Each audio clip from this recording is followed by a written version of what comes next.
Hey guys, and welcome back, Quality Shot Tennis. Today we've got the semifinal between Sabalenka and Swiatek, their first time playing in a Grand Slam at this stage in multiple years. So it is going to be exciting to see. And Sabalenka just got the early break in the first game. I'm going to be here till the not championship point, match point. This could be a Grand Slam final. It is not, but it is a very compelling one. Swiatek has had such a reign at this tournament, although Olympics last year lost in straight sets to Zhang, and she's not had the clay court swing that she usually has had leading in at all. This is the least consistent, lowest level, let's be honest, that we've seen Swiatek consistently for the last for an extended period of time in a long time. So ever since she entered the top 10 back in 2022. So, or at least since she got to number one that year. So definitely this is an opportunity for Sabalenka to make her first Roland Garros final, but we'll see what Iga has for her. You could still argue that Iga is a favorite here. Absolutely. But it's a compelling one no matter what. Backhand is big inside out, or you could say down the line there. Down the line backhand there, very good. Left 15 for Swiatek. Hello, Snahil. How are you doing? Hello, Sam as well. Trisha, everyone. Go Saba, Saba and 2. All right, Macron. Let's see. We can get everything going here. So how are you guys doing? Let me know. How is everything? I am excited for this one.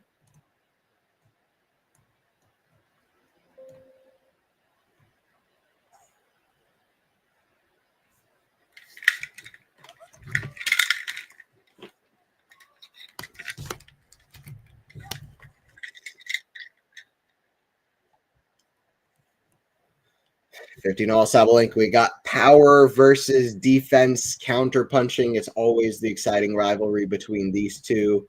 The last time they did play at a stage like this, it was the U.S. Open back in, 2022, I believe. So it's really been a while, which is unfortunate. It's been 1,000 days exactly since their last meeting in a Grand Slam period. So it's their first time meeting at Roland Garros. That's a weird thing for this rivalry where they've been arguably the two biggest names in women's tennis for the last, 3-4 years, 5 years. You also put Coco Gauff in there. You also put Rybakina in there, but and some other names are creeping in as well, starting to. Have to mention Louis Basson. What a name she's created for herself over the last 5 years, just with a Grand Slam semifinal run is better than most. That's crazy. It's crazy that you have the 7 most expected names. Like, this is the most, expected Grand Slam tournament that we've had all decade. And then you have Louis Basson, who's the craziest player that's ever made the Grand Slam semifinals. So it's like a tale of two stories there. Forehand volley, Sabalenka. Swiatek runs. Backhand Sabalenka down the line. What a get from Swiatek. That's put away all day, though. 2-0. Strong start from Saba. Anthony, your thoughts about Basson? She has been incredible. Absolutely. I mean, I think, Mira should have won that first set the other day. But that being said, that's been the story of Basson. She's just been high level fighting. She's come out with such an energy. She's looked like a top 10 player. I agree with you. She's been incredible. So we'll see how she matches up against Coco. Coco is just such a good winner. She finds ways through matches, but dealing with that crowd is going to be tough for anybody, seriously. And it might be tougher for Coco than some others, but like I said, she just finds a way through matches, Coco. So she's the big favorite by ranking. 3 versus 361. Really ridiculous. Mark Edmondson type of thing. Wow. Big return from Sabalenka, forehand crushed down the middle, but just too much pace on it. Most expected, I think. I thought you had Novak below Draper Zverev, and the most surprising of them all, Steph. Okay. I'm not going to lie. I'm being cooked right now. That's fair. Listen, I said after what match was it? I said after some performance was in Geneva. I said, okay, you know what? Listen, Novak's higher in my book. Well, okay, almost so many people would have put Zverev above Novak as favorites coming into the tournament because nobody had any idea what Novak's level was going to be. Yeah, I mean, whatever. I'll give you that. Fine. Novak again proving himself as a true contender. Sure. He really was very good in the quarters. She kind of reminds me of Gasquet for some reason. She has a muscular upper body. She does, yeah. She generates a lot of power. Can she win versus Coco? She absolutely can. Um, I don't know about the Gasquet comparison. I don't really know about that, but I agree with you about the muscular. Yeah, it's a very interesting like physique looking at her. And she's just really good, and yeah, she does generate power. Backhand miss from Swiatek. Sabalenka flirting with a double break early here.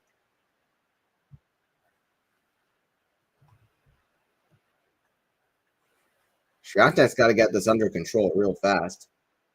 Sabalenka is returning incredibly well.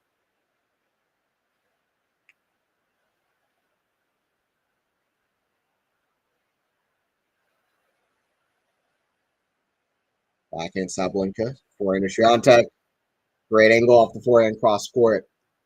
I mean, she's not playing badly in this game from the back of the court. Sabalenka is coming in here crushing returns. Even the last point, she had a backhand that just barely tipped the top of the net. She made it in. She would have won that point. I mean, she's hitting her proper angles off of both wings. We'll see. She just needs to hold here. It's one more break point to save. Needs to make more first serves in, that's for sure. Or else Sabalenka is going to crush the return. She's not going to get a chance to build out these rallies.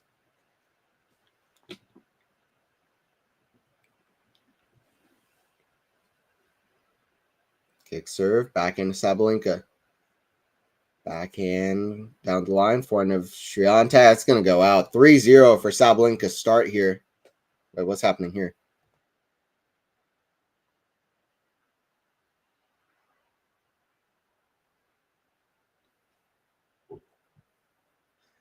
Don't forget to like and subscribe. What is happening? Ego, wake up. This is scary, man. Ego, wake up.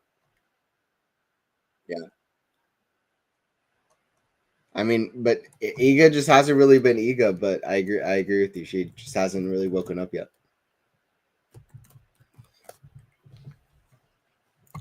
Good win, though, against Svitolina in the last round. Took out Rybakina in the round of 16, 7-5 in the third. That was a good confidence victory for her. 6-3, 6-3 versus Shramkova. 6-1, 6-2 versus Raducanu. 6-2, 7-5 versus Christian. And against Sabalenka, the head-to-head is 8-4 in Sabalenka's favor. 8-4 in Sabalenka's favor. And Sabalenka's only beaten Swiatek on clay once, and that was in that absolutely epic match in Madrid, which was probably the best women's match this decade, only overshadowed by the next time that they played in Madrid the year after that. So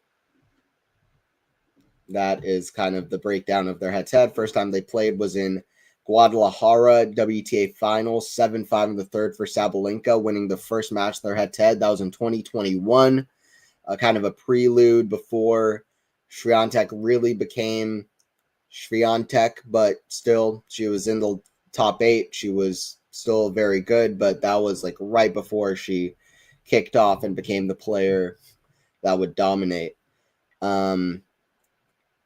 2022 kind of post-Australian Open was definitely the beginning of Swiatek's reign. And yeah, then Swiatek won 4 straight. Sabalenka got another one, WTA Finals. And ever since then, I mean, it's been a little bit back and forth. Sabalenka won their last meeting in Cincinnati 6-3, 6-3. But we are back on the clay. However, Sabalenka is still in control. This is weird to see, man, on this court. Going across court, Sabalenka's there with the volley. Swiatek into the net. I'll tell you what, though, Sabalenka's been playing great tennis, so I'm not surprised on that front, but I'm surprised from Swiatek that she doesn't go down 3-0, 30 love to people on this court. Sabalenka 6-1, 6-0, 6-3, 6-1, 6-2, 6-3 versus Danilovic, 7-5, 6-3 versus Anisimova, 7-6, 6-3 versus Zhang. She hasn't dropped a set, and she's looking to keep that streak going. I think did she not drop a set in Australian Open the last time that she played it? I could be wrong about that. But I think that's right because she beat Goff in the semis in straight sets. I think the whole tournament she didn't drop a set. Let me look that up. So she's looking for a second major title potentially where she doesn't drop a set. Yep. She didn't drop a set throughout that whole tournament. Not her first win in Australia, but her second win. Crazy.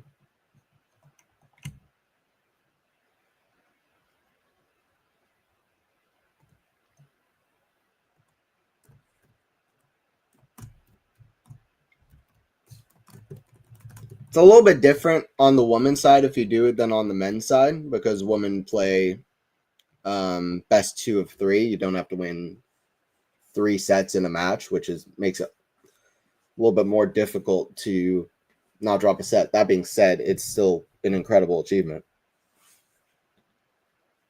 and a very notable record book worthy one. 30-40, Swiatek fighting her way back to this game with 3 consecutive points. An error coming off the racket of Sabalenka. We're at 30-40 here. Chance for Swiatek to get off the book. This will get over very quickly if Vika doesn't bring her A game. Yeah, she needs to hold her composure just like against Rybakina, but it's going to be very difficult. Absolutely. This could end up being an all-time kind of match. This is going to be very interesting here. Backhand. It's the net. Backhand of Swiatek. She misses that, though. That you can't miss that on a break point. That's not a good miss from Swiatek.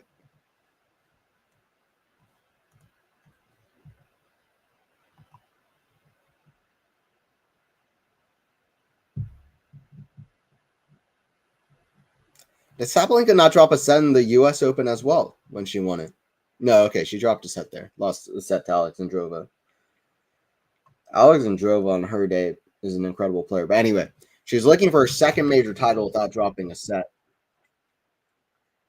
I would like to find a list of all the players that have done that. I don't think it would be a very incredibly short list, especially if you include players doing it more than once. Like I bet Chrissy Everett did it more than once, for example, among other players back in the day.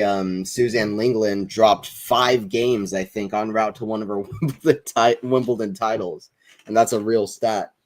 And people, listen, back in that day, people were taking tennis pretty seriously too. She was training against the men's pros for 10 years, and then by the time that she was playing on her matches, she was just absolutely dominating. Second serve from Sabalenka, who's come out playing with a very impressive level here. Backhand cross court. Backhand Swiatek sliced. Backhand drop shot. Swiatek cross court, very good. Dude, you kind of feel she needs this game in the first set. If she doesn't win this game, it's going to be very hard for her to not have to win 2 straight sets to win this. By that I mean it will look like Sabalenka will win this first set.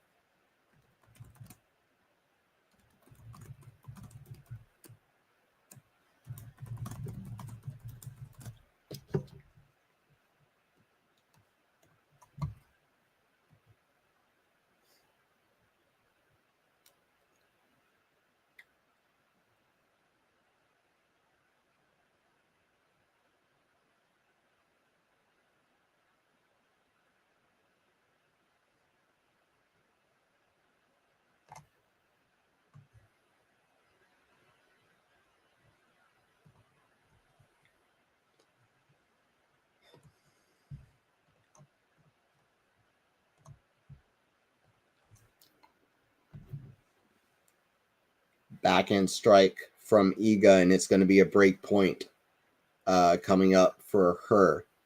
Break point number 2. Big moment for Iga. Serve into the net. Second serve from the Belarusian.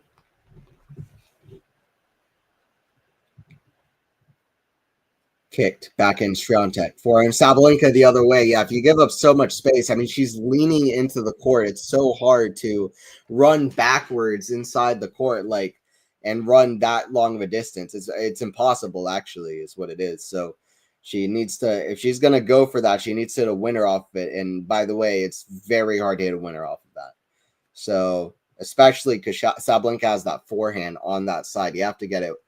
I mean, nearing on impossible for Swiatek to hit a winner off that. So it's just not really the right shot, is it? I mean, she maybe could have, and then I don't know, but maybe needs to follow it up to the net. I don't know. It would have been very difficult. Not sure it's the right shot. Sabalenka misses that with a good return from Swiatek. It's break point number 3. Get the feeling personally that Swiatek would really want to break on this one specifically. If not, this might be like a 6-1 set for Sabalenka.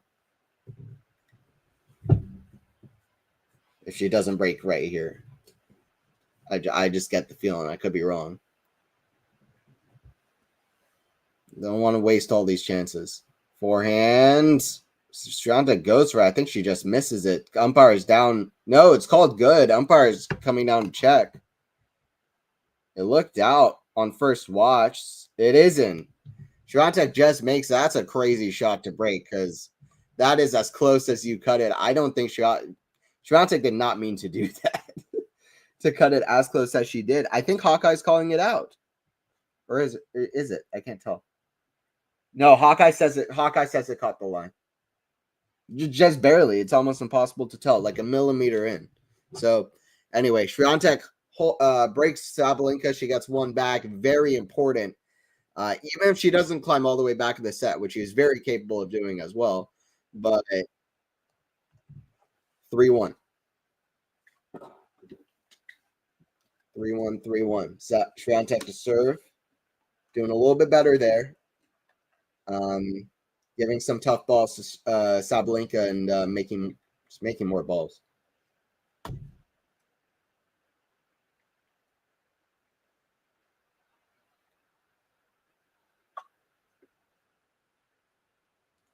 Big return from Sabalenka. She's crushing the returns. Her return is amazing so far. Great return to break. I can't stand Sabagran at all. You're joining a big group of people. There's a lot of people who are like that. Very annoying. I hope Ego wins. I always try to skip Saba's matches as much as possible. Watching this only for Ego. Fair enough. I always like Sabalenka, but you're definitely. I mean, you're not the only person I've seen say that. You're joining a big group of people.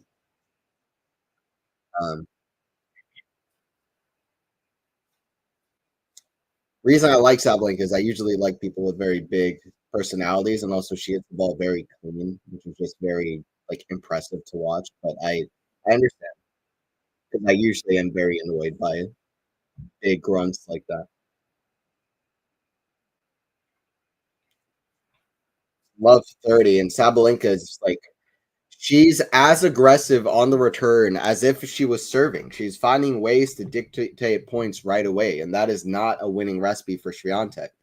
Sabalenka looks real confident as well, and I think that's something important to note. Like, she looks confident. I would point out Sabalenka should have made a final at Roland Garros 110% 2 years ago against Muhova.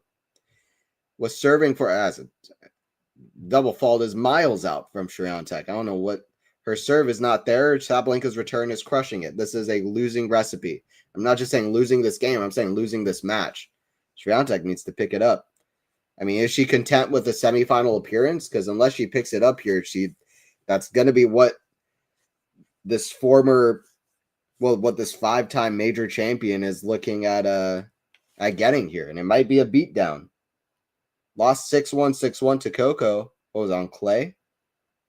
don't remember where it was, but I'm pretty sure it was on clay, 6-1, 6-1. So, yeah, I mean, if you're looking for a similar beatdown, that's what you get with this recipe. She needs to, it's a little bit better serve, although I think it got a pretty difficult bounce there, but still a better serve. Good backhand down the line as well with the +1. Swiatek's sort of movement that is so good on the surface, her defense to offense, counter punching, that would help her get to 4 French Opens here. But she's never played Sabalenka here.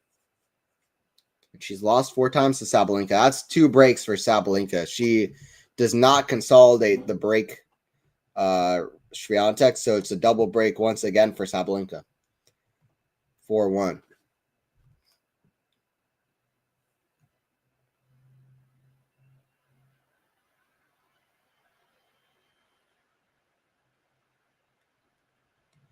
Anthony, is David still part of Game to Love? You're good. I made me laugh. This is not Game to Love, but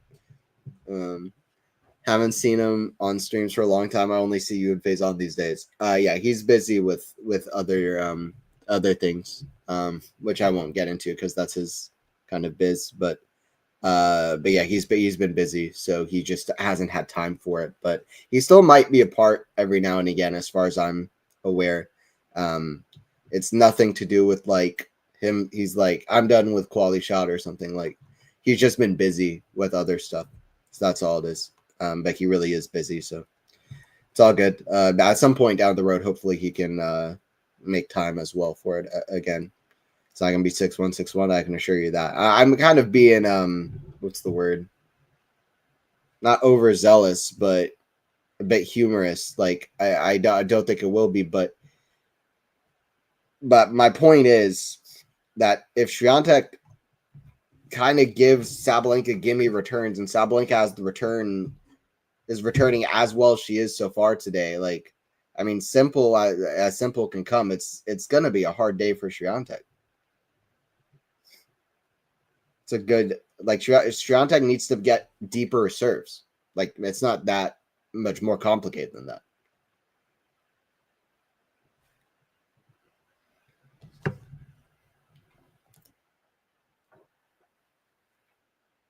Wow.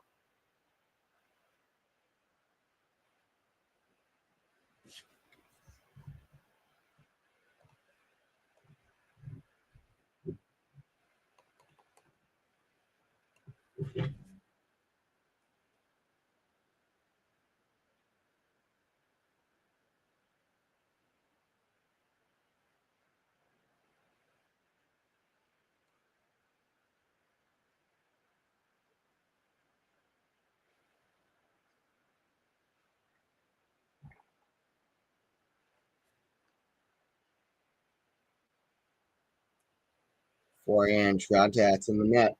15. Sabalenka looks real confident and composed right now. She's looking like she's ready to make that Roland Garros final. I gotta say, like, so Sabalenka, it doesn't look like she believes she can win. I don't think she would look. I don't know. I don't think she would look this like composed had Sabalenka, had Swiatek, like beating her in Madrid earlier this year, like the way she did last year, But she's been playing a good game on clay. I really think she fully 100% believes that she's going to beat Swiatek today and break her streak at Roland Garros. Swiatek, who's had an absolutely amazing all-time streak at Roland Garros, truly all-time. She won in 2022, 2023, and 2024, and she's in the semis in 2025. That is a big record of what is it, 26 straight, I believe.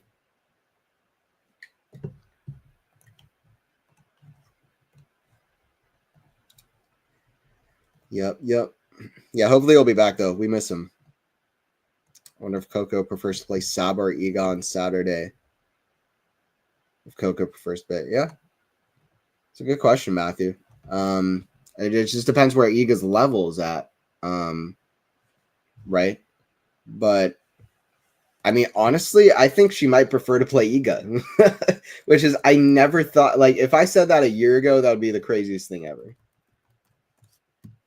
But I think she might prefer to play Iga. Sabalenka beating Goff in Madrid earlier this year. Um, I mean, Goff beat her what 6-1, 6-1 the last time they played. It just hasn't been the same level from Iga, so I don't know. I kind of think she would rather play Iga. Tell me if you agree or not. Also, by the way, Coco's beaten her in straight sets the last 3 times they've played, I think. Or at least 3 of the last 4. Don't don't have their head-to-head pulled up, but I believe that's the case. WTA finals last year. Been a few times. Forehand big down the middle, backhand Sabalenka. A little bit shorter. Swiatek very deep in the core. That's a shake for Sabalenka. It's gonna go in. Maybe. No. Deuce.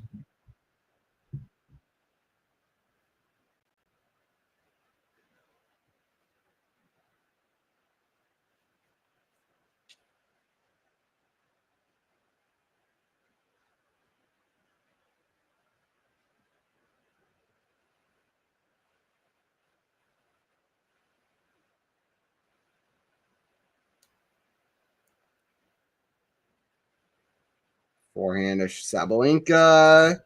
Hits the top of the net, goes back on her side. Really the first sign of frustration for Sabalenka. Swiatek playing a better game. She looks more I don't even know how to put it, but she just looks better. Like she's hitting the ball with more width, um, side to side, and while she's hitting width, she's also getting depth on the ball, and that really shows that she. I mean, obviously, those are the two things you want, but that's how she should be, and that's how we usually see her on this court, even from difficult positions. You know, her defense to offense is so good, and offense means hitting the ball deep, hitting the ball close to the lines or closer to the lines, even if you're not getting a great amount of pace on it because your opponent just hit with a lot of pace. And that helps to make it harder for your opponent to hit with a lot of pace because they need to run side to side. It's like tennis. The way you win matches is hitting it where your opponent is not, and that's why anticipation, quick thinking, tennis IQ is such a bigger part of the sport than people like to think of it as. Backhand Sabalenka. Backhand and backhand. It's a backhand out from Swiatek. Great mental composure from Sabalenka here, even though Swiatek definitely well, yeah, I mean, I honestly credit to Sabalenka here for these a couple of points, making life difficult for Swiatek. Advantage to her. Advantage to the Belarusian. Sabalenka looking for a 5-1 lead. Goes for a couple of giant serves the last couple of points. Misses both. Has to opt for a second serve. Second serve coming here from Sabalenka. Roland Garros semifinals. Blockbuster matchup. Big return back and down the line. That's textbook. That is a what is it called? Signature shot for Swiatek. She has that one all day. The way Swiatek can rotate her body while just like moving forward and just be so almost elastic is just very only Swiatek, you know. Forehand cross court, forehand Swiatek down the line. Sabalenka running, lob, it's gonna go out. Great shots from Swiatek. Advantage to her.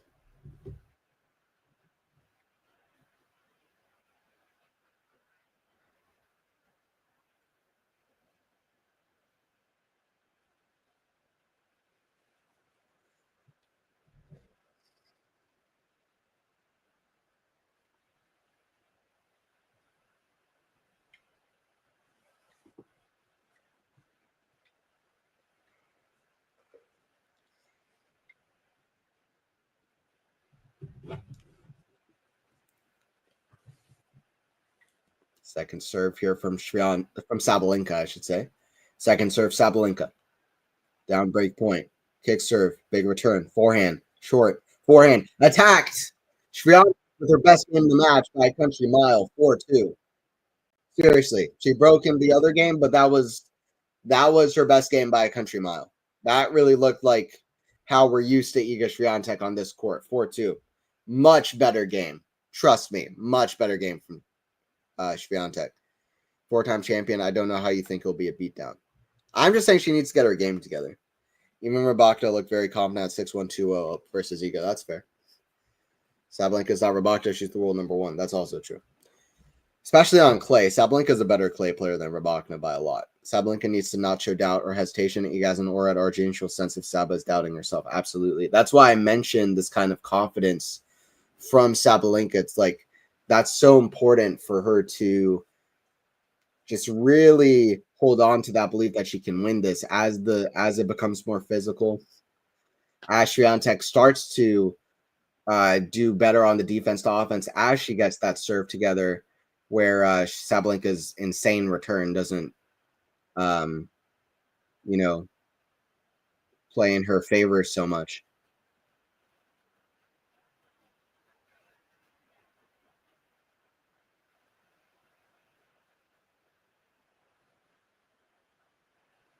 Fifteen love Swiatek. Sabalenka's won her last 4 major semifinals as well, which is a big stat. And Sabalenka is so consistent at getting to the stage, getting to semis. And the fact that she's won her last 4 is massive.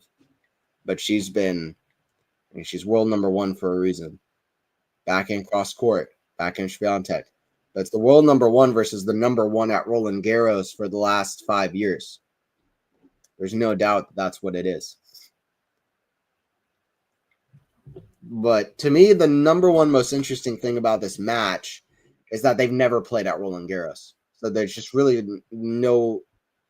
it's hard to know what to expect.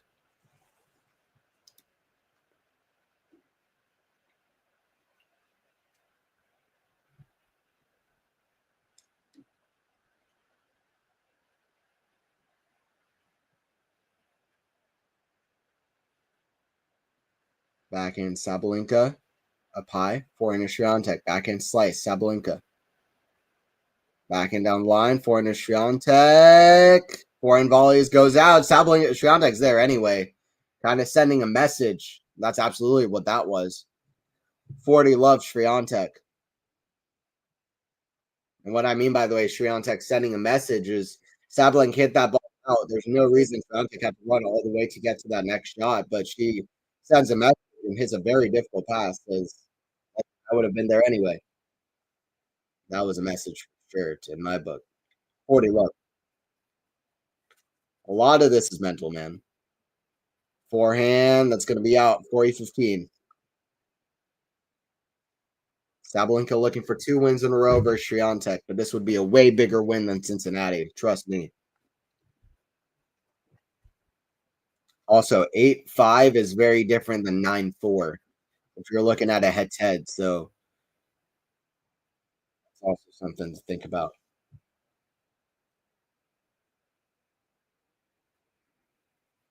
Like 8-4 is kind of borderline. Like 8-4 is very borderline if the rivalry is close or not. Before Cincinnati, 8-3, one-sided, That's one-sided Swiatek. Like good for Sabalenka to get 3 wins, but I mean she's the caliber of player where she could have more. Like that's one-sided for Swiatek. She gets to 8-4, okay, that's you're starting to get somewhere. Now it's very borderline. Like 9-4 is still like that's pretty one-sided. 8-5 is like really close. So I don't know. That's just something. Backhands in the net. 4-3. Swiatek with a higher level. Don't get twisted. Also, just looking more confident out there. 4-3. If you're looking for her to wake up, she woke up. Iga slowly calling back to the game. Yes. 100%. 100%.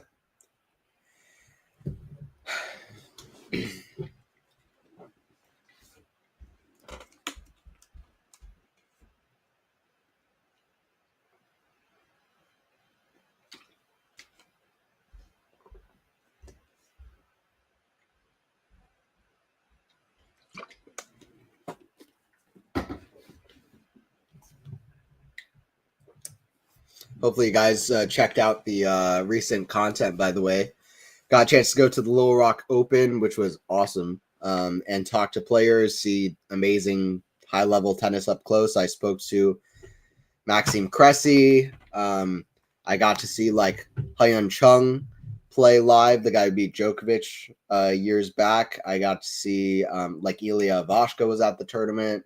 Um, and then I got to speak to Michael Zhang, up and comer. I got to speak to like Liam Draxel, who's like 140 in the world. Got to talk to some really cool players, Patrick Kipson.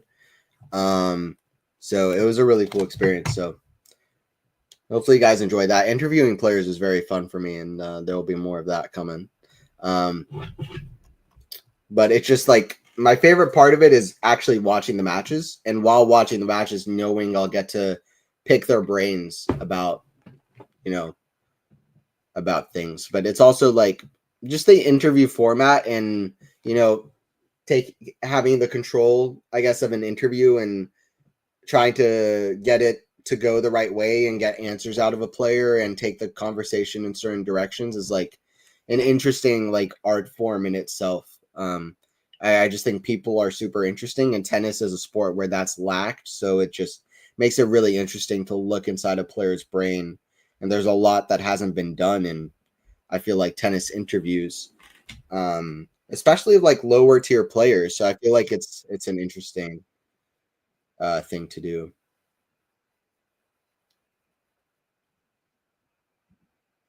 Love 15 for Swiatek here. Sabalenka needs to not lower her level as Swiatek rises in hers. That's exactly what's happening though. Love 30. Sabalenka grown in frustration. Earlier, she looked absolutely stone cold, impenetrable, confident. Now, I don't know. Find three different adjectives.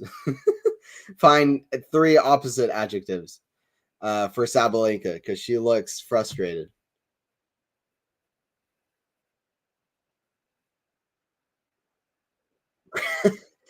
Great forehand from Sabalenka.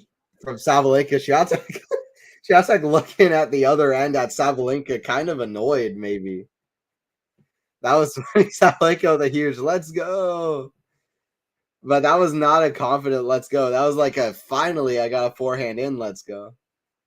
It was like let me let out some energy here, some anger by being more positive, I guess. Swiatek looked at the other end like, Jesus. Backhand cross score, very good. Swiatek is there. Backhand, big. The bullet. 30 all.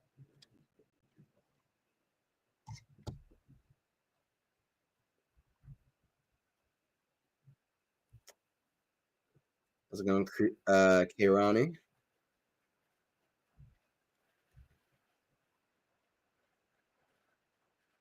30 all, big point, no doubt.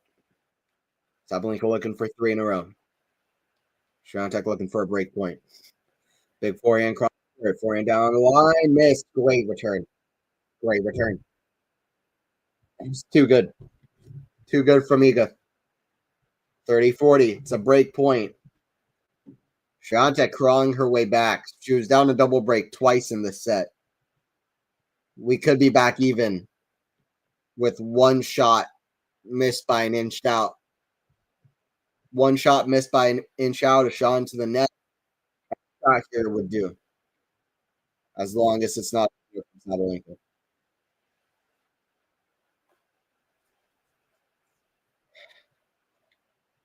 Let's go, Iga. Trying to tie this back up. Sabalenka looking to stop that. But that's a double fall to start the game and a double fall to end the game from Sabalenka. 4 games apiece here. She was at 0 double faults before the game started. Now she is at 2. Horrendous from Sabalenka. There's no real other way of put it. You can't double fault on the 2 most important points of that game. And also, you don't want to see that level of frustration from Sabalenka. It's like the goal is, you can let out the frustration, but hopefully it doesn't, overlap with taking away from your game. Like The goal is you get frustrated and then you just move on to the next point. Frustrated, and then you kind of like move on, and it's just like a quick burst, and then you got it out of your system. Like here, it's just like now it's continuous. But that's part of that self-doubt playing against Iga on this court. She hasn't lost on this court since 2021 at Grand Slam level.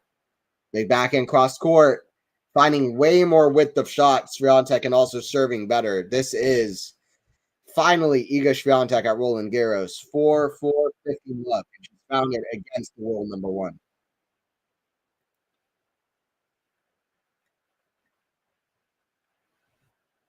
Swiatek has come alive.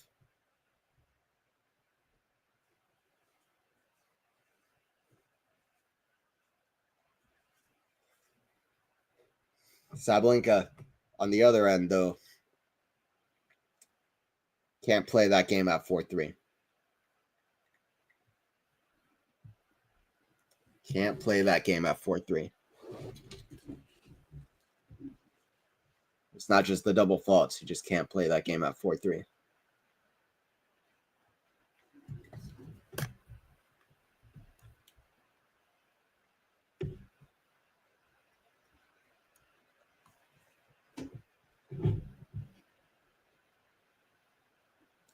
Serve from Swiatek is a kick serve back in. Is Sabalenka down the line. It's in. That's on the line. 15-all. We're past the early stages. We are into the meat of this match. It is a good one. So thank you guys for joining in. Don't forget to subscribe for more live streams and podcasts and video content, interviews like I was doing at Little Rock and other stuff. It's a lot of cool stuff coming. So don't forget to subscribe if you are new. 15-all is turning into an interesting, compelling match, and we knew that it was going to be. So back end into the net. Both players returning well now. 15-30. Starting to be, this match is more of a returner's match than a server's match at the moment. On clay, you get more of that than usual, but not at this level.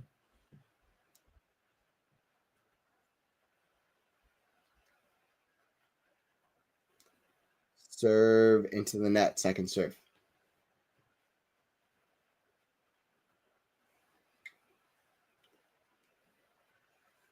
It's a big point. Although you feel like Swiatek goes down a break, it's definitely not over yet either. So who knows? Backing down the line, squashes. Very good. Sabalenka's on the ground though, and has to watch the ball go right past her. 30-all. It was a great get from Sabalenka, but falling on the ground to achieve it. Clay all over. Just slipped as she was sliding for it. That could have been worse than it was. I'm glad that she didn't get injured there. She just kind of let herself fall, but that could have been worse. At her height of 6'2" and falling a little bit awkwardly. So glad she didn't. She kind of just let herself fall there. You don't want to risk injury just to win 1 point at any point. That's dangerous.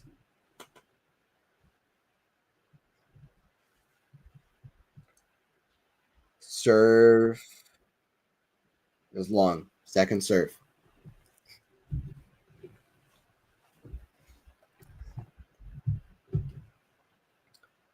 If you're sliding for a ball and you make like an awkward movement, that is always a dangerous time to get injured. Backhand big down the middle. Forehand Swiatek is in. That's good from Swiatek. That's in the net. Yep, it was that +1 shot from Swiatek, getting it deep in the court. This is starting to look like classic Iga Swiatek at Roland Garros, and that's not good for anybody else in the draw. Both players have played well in this tournament so far, though, I have to say. So it's all been set up for this.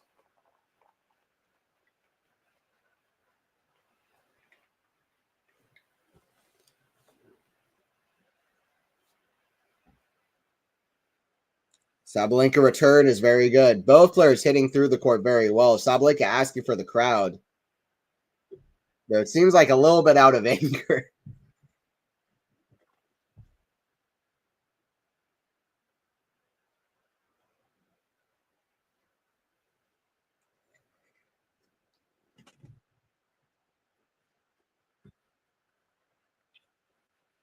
I heard I heard Chris Everett, who's actually there, is saying that the crowd is more pro Iga, which is interesting. Although I mean, Rafa at Roland Garros always got the crowd support, so might be that sort of a thing. Like, person who always wins, like, cheer them on. I don't know. Forehand squash shot, lob, a great shot from Sabalenka. Backhand slice, defending well, backhand down line, no, not returnable there. That's AI from Iga Swiatek.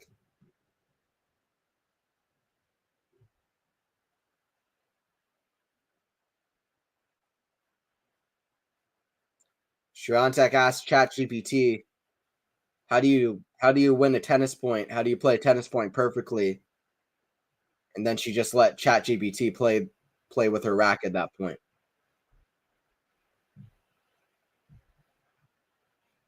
Back in cross court, back into Swiatek, great cross court shot. Just such great width of shot now from Swiatek. Very difficult to deal with. Backhand slice. The forehand of Swiatek cross court is a great shot. This is great play from both, but Swiatek is at another level. 5-4. What was it? 4-1? 4-1 double break, 4 in a row now for Iga. 5-4. 5-4. All right, I'll be back in a moment, guys. I'll be right back.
Important game here at 5-4. No doubt. 15 love for Sabalenka serving, trying to stay inside the set. That would be a big well, I was gonna say confidence boost for Iga to win the set, but I don't know what's more important, confidence boost for Iga, or probably this would be a big dejector of confidence for Sabalenka, who was up a double break and looked so confident to start off the set and so composed. Um, this would be a hard set to overcome and put behind her for Sabalenka if Swiatek comes away with it, no doubt. Especially because, I mean, let's put it quite bluntly, Swiatek's um, aura at Roland Garros. I can't think of a better word. The fear factor that comes with winning 3 Grand Slams with the dominant 4 Grand Slams at the French Open with the dominance that she's had here, like it's kind of, and just how well she's played on clay over her young career. So it's 40 love though for Sabalenka. 5 games apiece. An easier hold for Sabalenka, maybe under without pressure, as much pressure on her. Or I don't know. I mean, I guess she had a lot of pressure on her serving at 4-5. So She would have wished she had that same service game earlier, but anyway, we're at 5-5.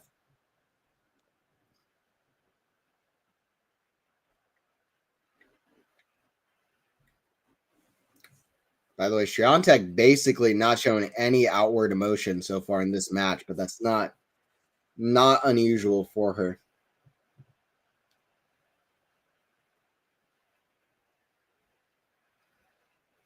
Another way that these two top players differ.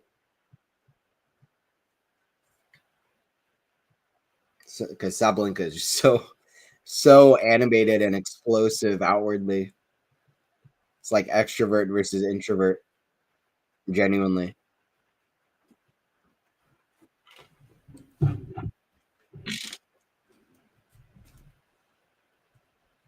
Can Sabalenka find another break here? Backhand slice. The forehand of Swiatek. Forehand on line is a killer from Sabalenka. Love 30. Sabalenka, just her composure, her athleticism, her completeness across the board more and more over the last few years.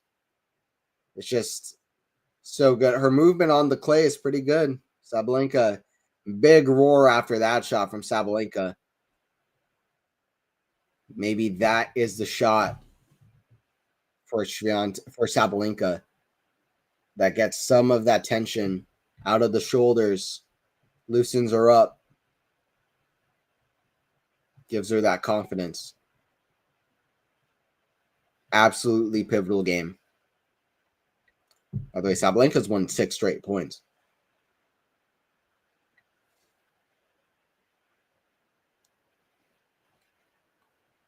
And it ends at 6, 15-30.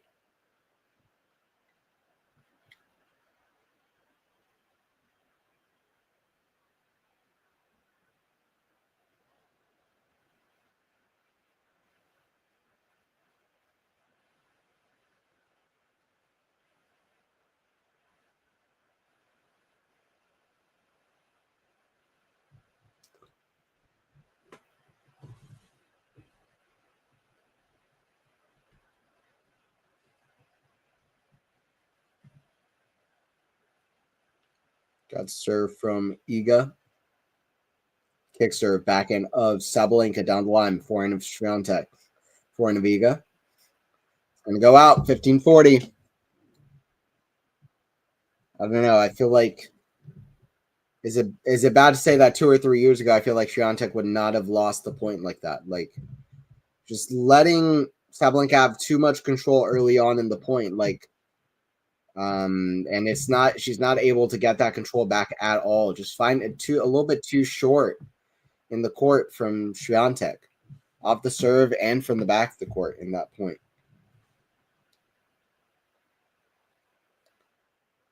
I mean, in the middle of the set, felt like she was really playing with like a hop to her step, like kind of bouncing and playing with this kind of energy, really leaning into her shots, finding the balls near the lines. Like now in this game, it's starting to feel a little bit less like that again.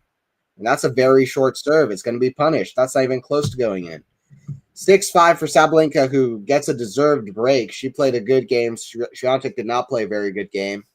And that kind of up and down inconsistency that we're not used to seeing from Swiatek here is not going to cut it. It's a good level from both, but it's not going to cut it. Sabalenka 6-5. Bro, tell me who I should bet for. If I win, I could bless you. Listen, it's impossible. This is the world number 1 versus a player that hasn't lost a match here in 4 years. So think about it. Any sport, world number 1 versus a player that hasn't lost a match at this specific tournament in 4 years. I'm not going to sit here and tell you that there's a good person to bet for against the other person because it's just not true.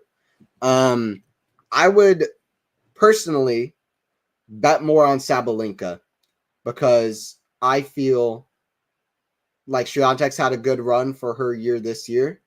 I think that it's not Swiatek's year to do what she's done the other years. I think that it's going to end at 3 years in a row. And I feel like Sabalenka is the player to get that done. So I would bet on Sabalenka, but I'm not telling you to bet on Sabalenka because Swiatek's not lost here since 2021.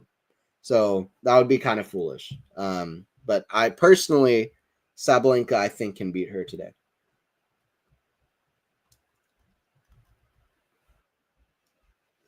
I mean, she definitely can, I think, but I think she will.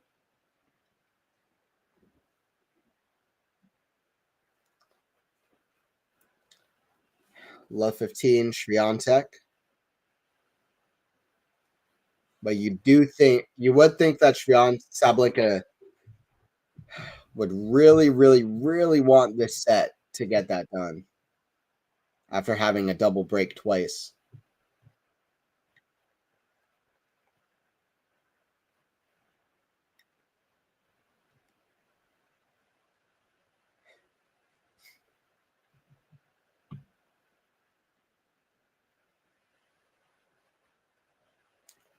Serve here from Sabalenka.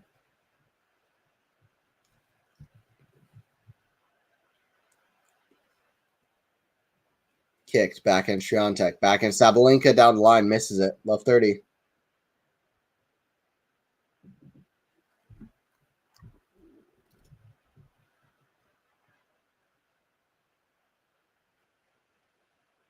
Not a betting channel. Yeah.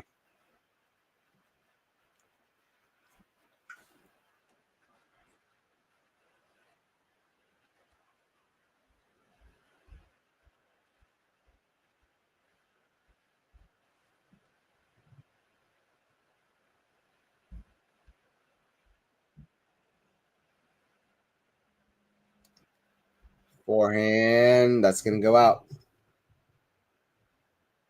15-30. Sabalenka 3 points away from the win. From from the win. From winning the first set. Not from the match. Hour-long first set, though. So 3 points away from winning an hour-long tussle of a first set.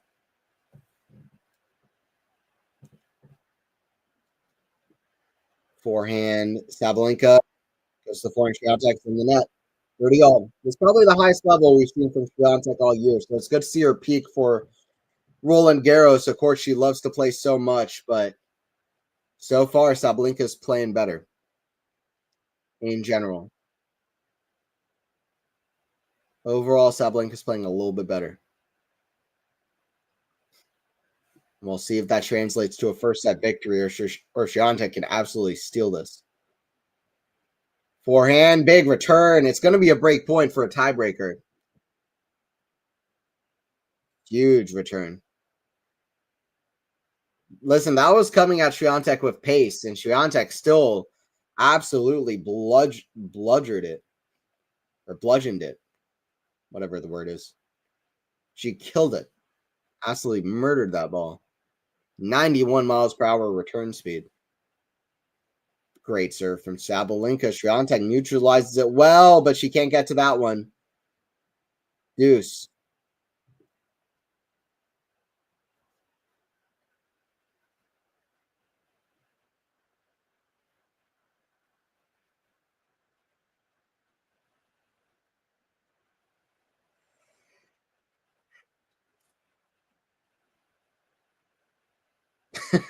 Swiatek dropped her racket and tried to catch it midair. I don't think I've ever seen that. It's a bad forehand miss from Sabalenka at deuce. She would get that one back if she could. That is an unusual miss from Sabalenka. That's the pressure of the moment. You'd have to think playing the point or playing the point. That's what you want. Playing the score, not playing the point.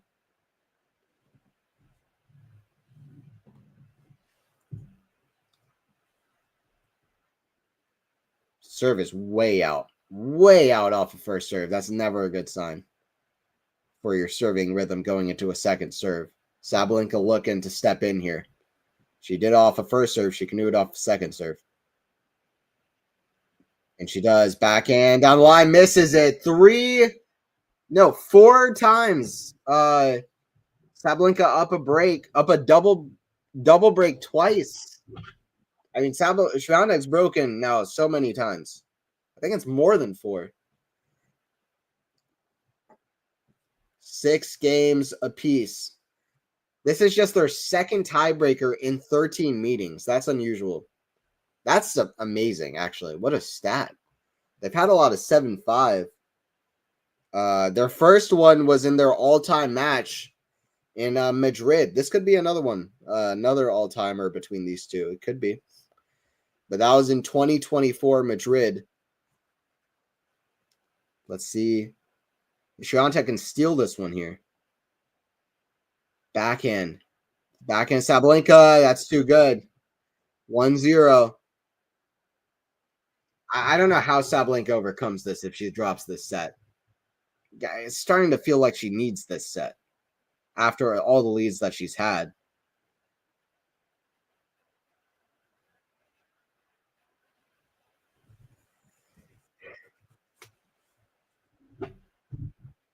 One zero from Sabalenka.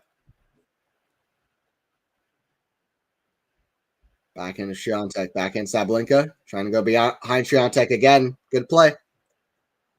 Good play. Didn't get it as far away as Swiatek as a couple points ago, where going behind her was a clean winner, but still did the job. Hard to change direction, especially on the surface where you can be sliding, where it can be a little bit slippery at times, sliding on the court. It's a good play to go behind the player. Back into the net is 3-0.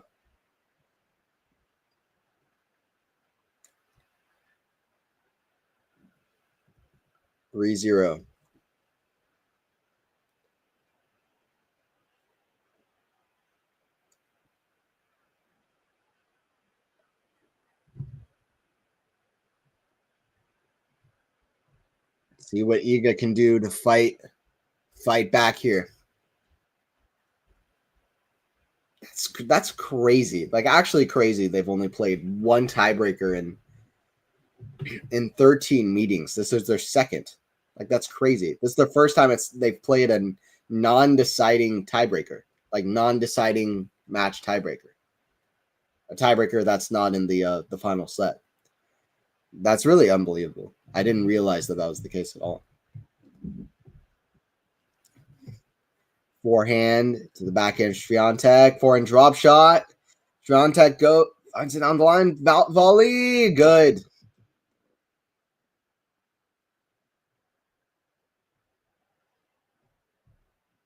Three one.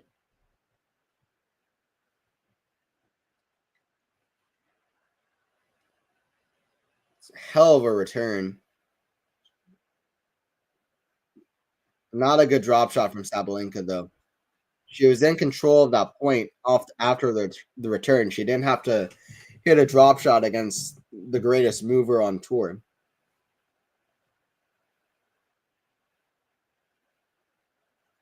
That's a wicked return. That's not really, I think, what I don't know. Maybe it is what Sabalenka meant to do. Anyway, it's 4-1 double mini break.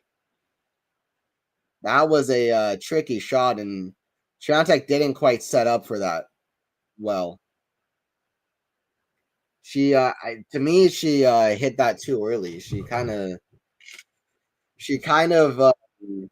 I don't know. I think she realized how tough a shot that was. She wanted to play it a little bit safe, but she should have taken a little bit more of a risk on it, waited more on it, and then found it with the height a little bit more under the net because, yeah, that would have been, I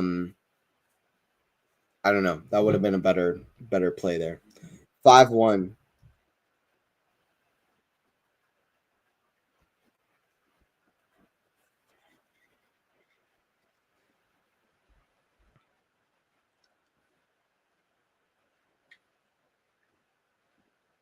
5-1 for Sabalenka, who's played a good first set, even though the big moments she's kind of cracked under pressure. Let's be honest, losing a lot of breaks, but at the end here, she can kind of make up for all of that if she can put this away here, which it's looking like she's on track to doing. But you never know in this game, do you?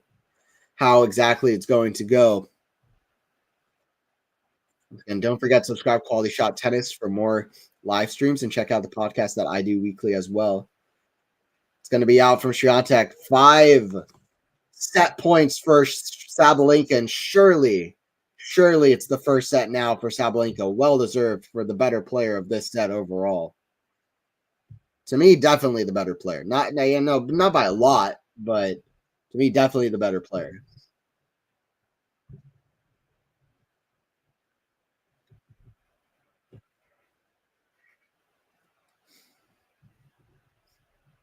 6-1 for Sabalenka. Looking for just one more point. Swiatek serve. Misses the first serve. Second serve now. Good set from Iga, though. Fighting, good level.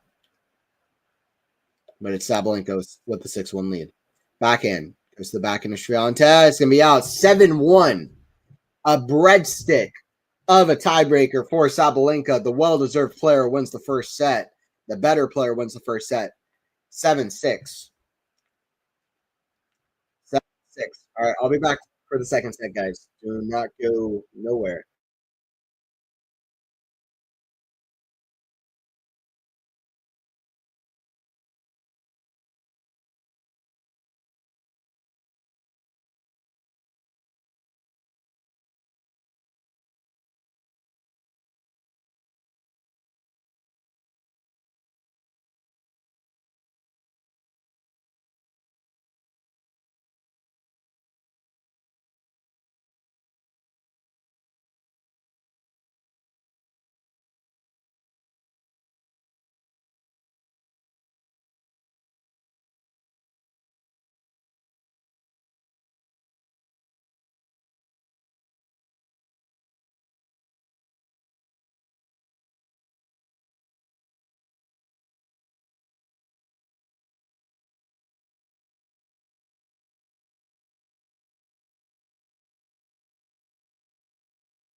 Yeah, Sam, that's definitely not a comment that we want to be seeing on this channel.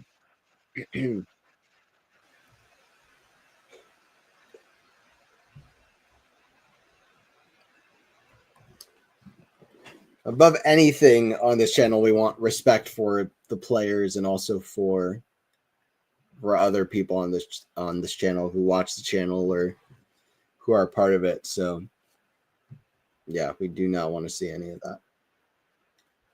You can cheer for your favorite players, but let's not be doing that.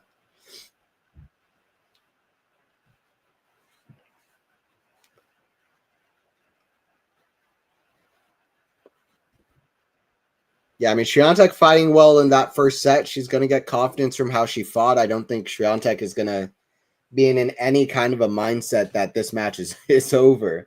Swiatek can still win this match, but Sabalenka, in my mind, is playing better from these two.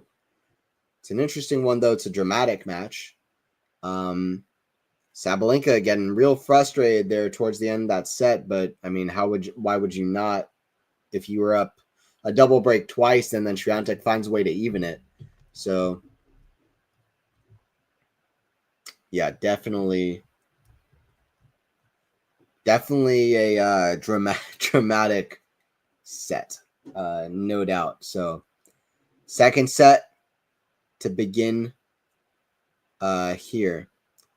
By the way, guys, we're going to be at Wimbledon. Quality Shot Tennis is going to be at Wimbledon. I have my trip booked to London, so we're gonna be able to be media at Wimbledon if everything works out okay. And yeah, hopefully that all works out. But yeah, should have a chance to interview players, which will be very exciting, to say the least. Forehand, ooh, that's a bad miss from Swiatek. Start off the set, not the way you would have wanted to start off. 15 love. I mean, that could be crucial in a way. Like you kind of want to start off the second set with a you have a chance to the forehand winner on Sabalenka's serve. That would have been a way better statement to start off the second set than that miss. But anyway, 15 love, Sabalenka.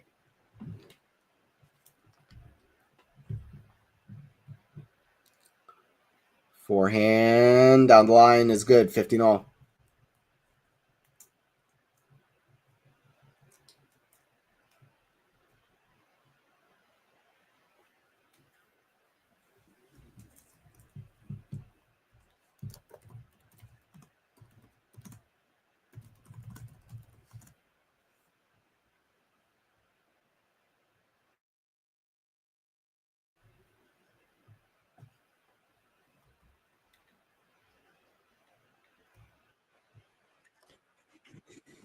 If you want a weird stat, that is the third straight set that that Swiatek lost at Roland Garros in a big event in the semifinals, because Zhang beat her in the semifinals of the Olympics at Roland Garros in straight sets.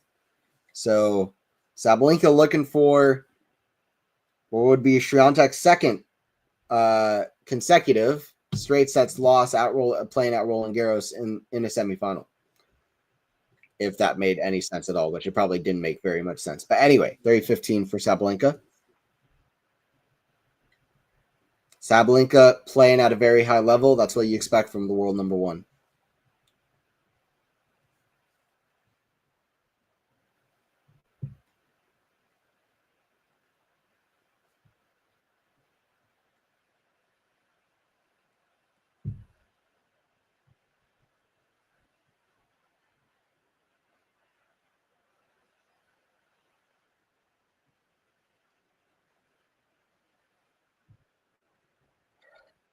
Backhand Sabalenka's into the net, 30 all. Maybe a chance here for Swiatek early. So it'd be a good start for Iga. Like I said, I don't think Iga's dejected at all after that first set. I think if anything, that was a positive set. She played her highest level in a while against a top player like this, and she was fighting extremely well. I don't think she'll be dejected at all. To be clear, even though it was a 7-1 tiebreaker. Forehand is a great return. That just stays in from Sabalenka. It's completely out the backhand.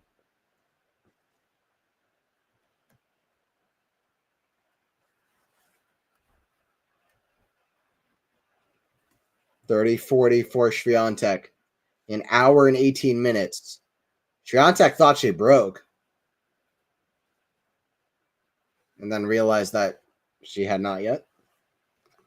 Which is okay.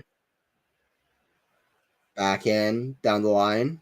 Forehand of Swiatek. Forehand of Sabalenka. Forehand of Iga. Forehand of Sabalenka. Down the line is very good. I would imagine that's disappointing if you think that you broke to start off the second set and then you're like, oh, I guess not. Like ideally you want to like kind of not know what the score is at all. But in the back of your mind, you're a bit excited if you break to start off the second set. And then if you find out you don't, it's a bit like, oh, there's more work to be done against the world number one.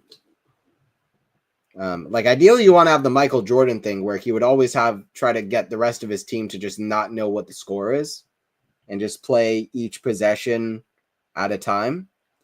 That's the ideal mindset probably, and just focus on what you're doing. But unfortunately, that's not how we work as people. Backhand's very good from Swiatek. Advantage to her.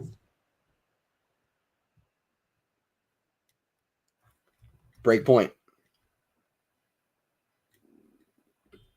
How's it going, Ghost? Just dropping in, say hi. Good to see you, Ghost. Little Rock Challenger interviews were great, by the way. I really do appreciate that. Thank you. I enjoy those interviews. So, yeah, I'm excited. I'm going to be out Wimbledon if everything's okay, and I'm going to be able to ask questions to players there and hopefully do one-on-one interviews in the qualifying. So, if everything is okay and works out, but that's the plan. So, there's going to be more coming.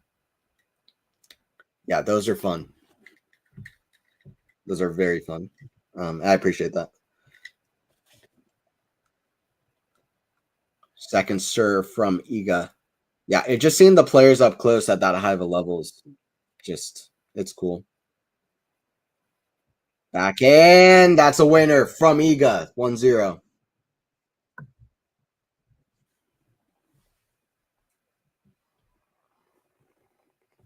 It's a good early break for Swiatek, who's already broken one of the best servers on the women's tour.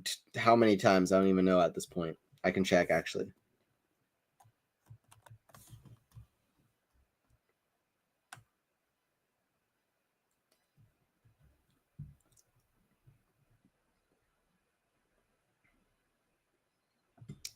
For the 5th time, Swiatek's broken Sabalenka. Sabalenka has broken Swiatek 4 times. Anyway, Sabalenka's still with the lead at this point. Despite that, similar stats, but surprisingly more unforced errors from Swiatek, who's usually the more high margin player.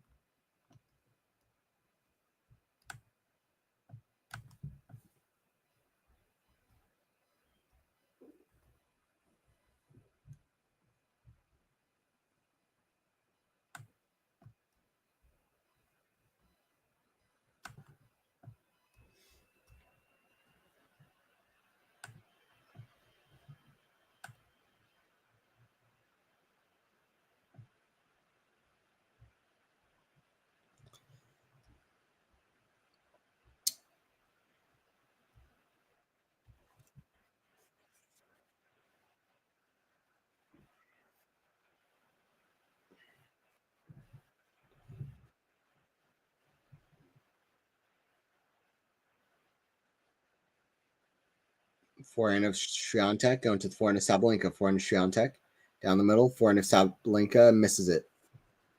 15 all.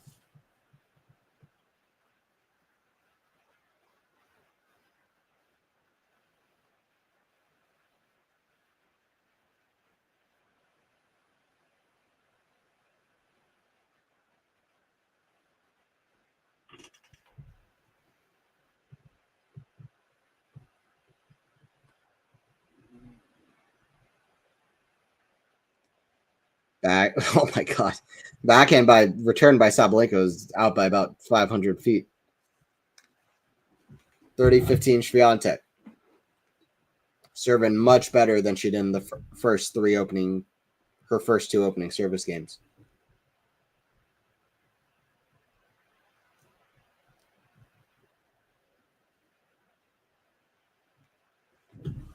And that was probably an announcer's jinx, as Swiatek misses the first serve, second serve. For it to be a proper jinx, she'll double fault. All right, luckily not. Backhand, Sabalenka to forehand of Swiatek. Backhand, Sabalenka. Again to the backhand, Swiatek. 30 all.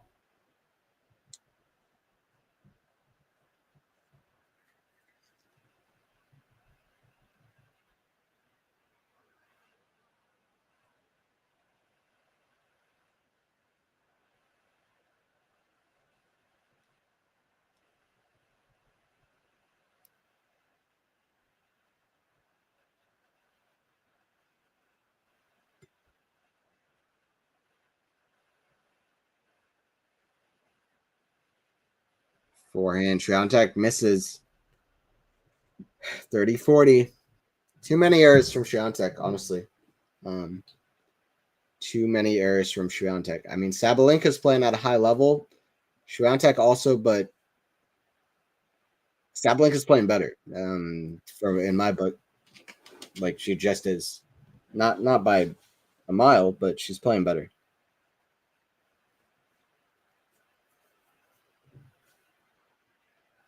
It's a missed serve from Swiatek, second serve.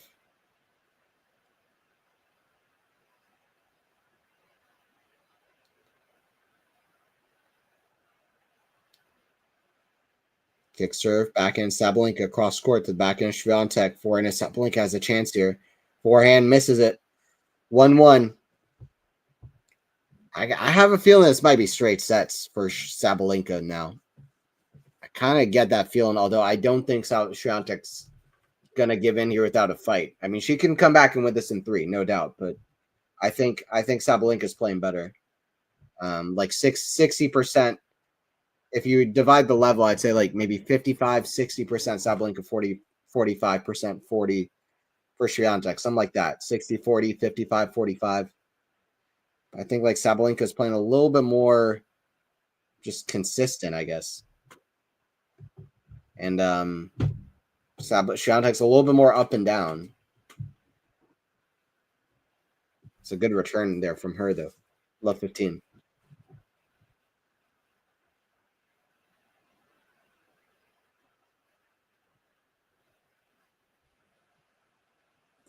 Mark, we're seeing a lot of these kind of comments in the chat. Let's not. I'm glad to see you, Marcus. But let's not do this. like, let's be respectful towards the players. All right, let's not. Let's stop with these comments. We're not doing that. We're not doing disrespect to the players. That's not what this channel is about.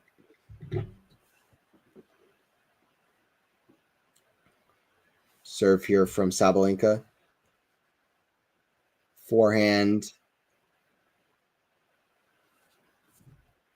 is out from Sabalenka. It's love 30. How's it going, Joe? Good to see you. Joe Mama, how are you doing, man? Got first live stream in a while. But I've been at a Challenger tournament interviewing players, which was awesome. Little Rock.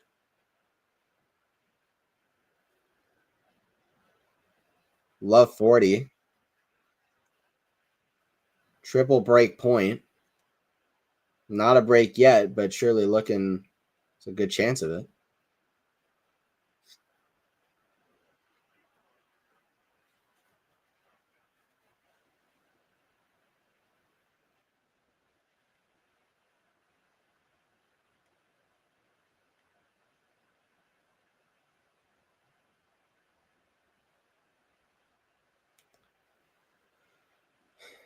Second serve, Sabalenka. Goes big. Swiatek also goes big on the return. Backhand. Big cross court. Backhand to backhand. Backhand down the line, misses it. Break to love as Sabalenka plays by far her worst game of the match. 2-1 for Iga. How's the match going so far?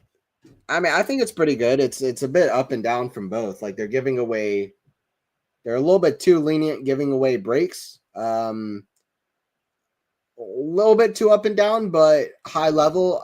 Sabalenka's looked really good, moving great. I really like her level. Swiatek also, I mean, her strongest level in a while. So it's a good level, but still, like I said, a little bit too lenient giving away breaks. Swiatek hopes that she can be more consistent, especially hitting serves deep and not giving Sabalenka chances to really crush the returns consistently. Um, for the most part, good. It's been really up and down. It's been a roller coaster. The drama is there. I don't think it's their best encounter, like level wise. Um, like what I'm the little bit I've heard from the commentators, they're a little bit more excited about the level of the match than I am. Although I think it's been a good level. I think it's been a high level, but certainly I don't think the level's where it was at in Madrid last year or something like that. But it's been good.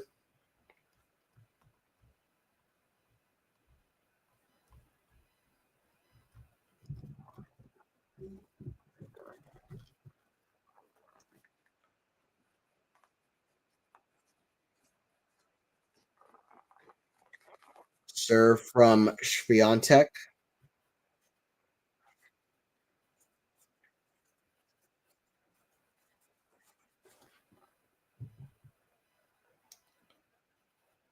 Backhand down the middle goes to the backhand of Sabalenka. Backhand Swiatek. Backhand to backhand. That hits the net and dribbles over from Sabalenka with a bit of luck. Left 15. 5 straight points for the returner.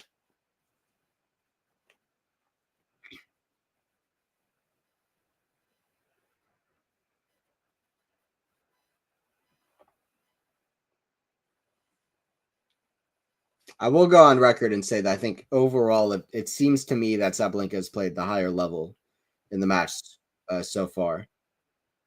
That looked out to me. Sabalenka also thinks so, but I mean, it's hard to tell from this angle.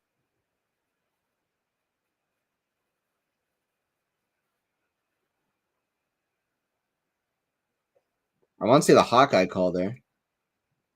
This is interesting to me. They didn't make it by like half of a millimeter. That was it. That's crazy. Just barely. It was out for the entire time until it dropped, I guess. I would hate to be a line judge, man. That would be the worst job in the world.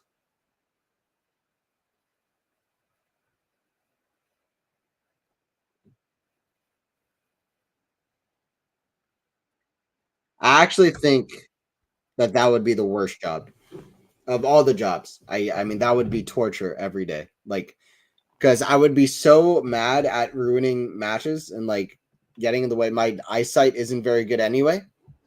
Um, but outside of that, like, come on, man. Like, John Isner hits a 145 miles per hour serve that is a millimeter on the line. How do you call that? How can anybody call that?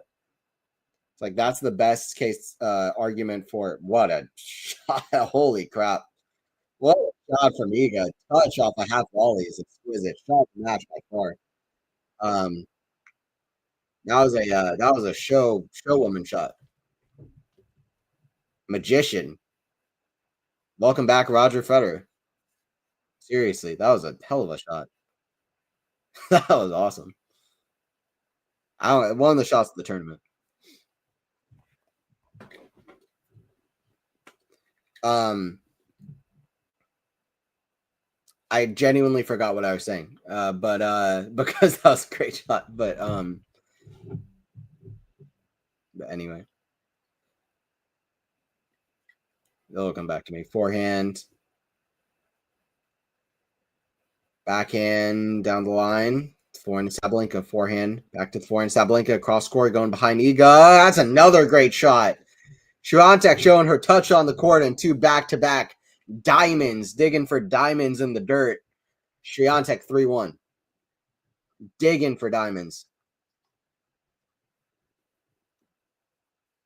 This is an injection of pace. Swiatek found a sweet shot. Tennis is more about athletes than it is about artists, but it definitely is a bit of both. And Swiatek a little bit more creative on the court at the moment. All Sabalenka can do is smile. Swiatek's second drop shot winner. I don't even know if you'd call that a drop shot. That was like a weird,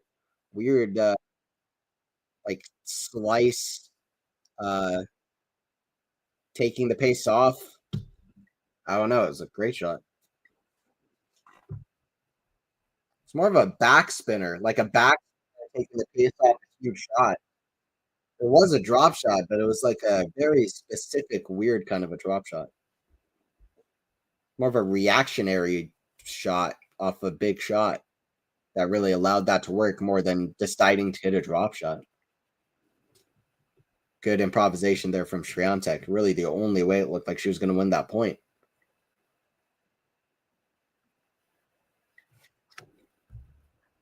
Birdie love. Line judges. Oh, that's right. So, yeah, line judges waking up every day, like, I don't know. I just don't know how you would possibly um want to do that. RG definitely has to make some changes. What are your thoughts? I agree with you. I think that automated line calling is the way to go everywhere. I mean, that is the best argument for automated line calling is the fact that there's just no way for humans to be good line callers, like the players and also the line judges. Like we need automated Hawkeye is good everywhere. I think it needs to change. I mean, tradition is only good until it's outside of the you know the constraints of reason. It's like when it's outside the box of reason and what makes sense, it's like then yeah. Anyway, 3-2. Swiatek still in the lead here in the second set.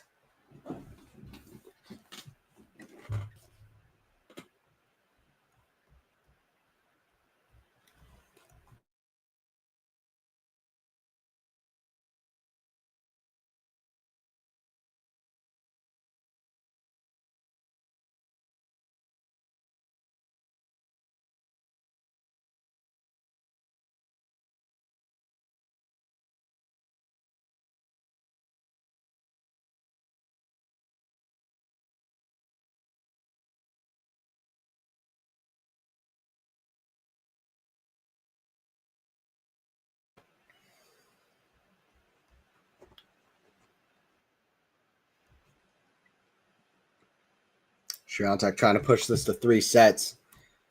It would be not even close to their first 3 set match.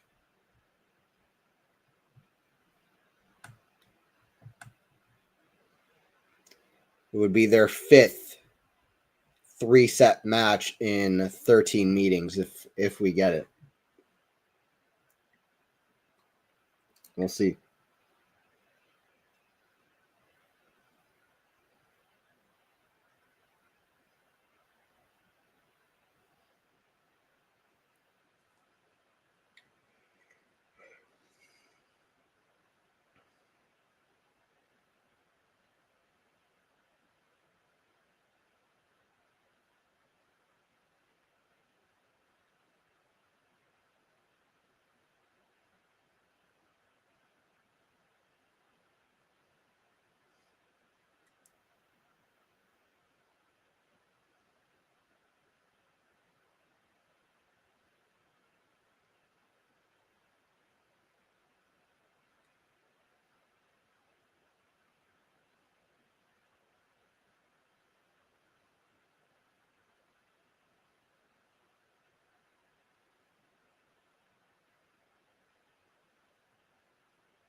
All right, we got Swiatek up here, 30-15 in this game.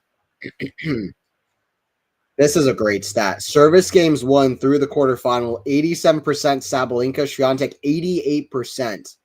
They are yet to have 3 straight holds in this match. That is insane. Yet to have 3 straight holds.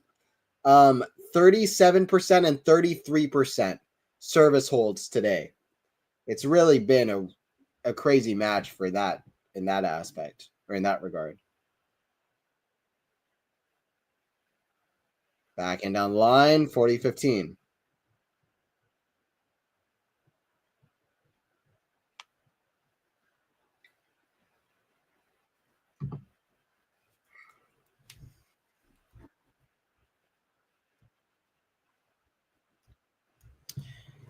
Let me know, guys, by the way, what are your predictions for well, first of all, for Boisson versus Goff,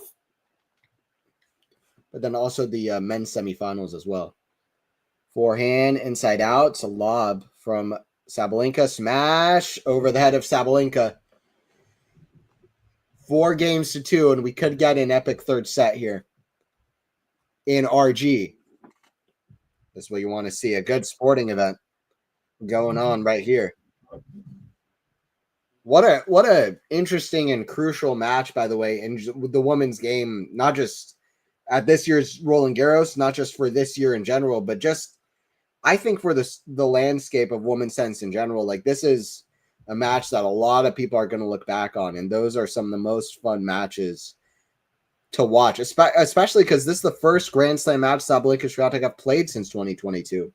First match they've ever played since Roland Garros, and very unclear which way it's going to go. I mean, Sabalenka more in form, winning her last 4 major semifinals, but Swiatek with a 26-match win streak. So, and I mean, it has been a good level. So this is what you want to see in a tennis match. Swiatek throws her racket and hits the ball, but she doesn't quite pull an Alcaraz. 30 love.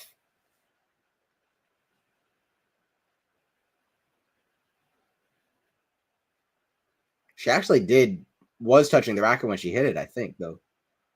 And that made it tougher. So that would have counted, but didn't matter. 40 love. I said there were not 3 straight holds, but now it's seeming like the players are starting to hold more and more.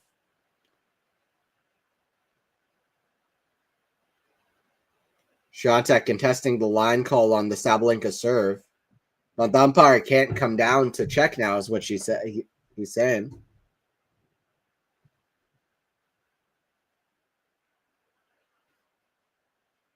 Umpire says he will not go down.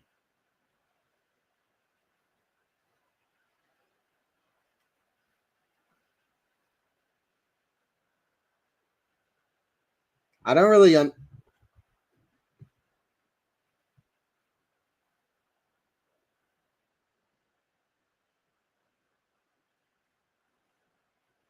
don't know. It's kind of a weird moment for the umpire to say he's just not going to check, but 40 love. Definitely can't come down for every single ball, though. I mean, a player could do that and just disrupt the other server's rhythm. Second serve here for Sabalenka. So that could also be part of it. Backhand's going to be missed. Swiatek's not going to be happy about that, but it's going to be 4-3 anyway. Sabalenka looking at the mark with the serve.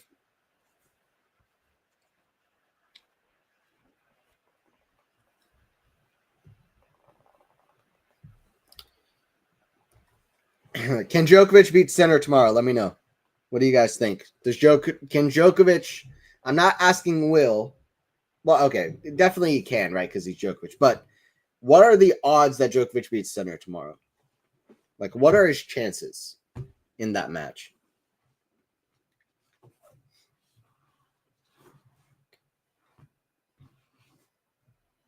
I think he joined just like 5 other players in the Open era.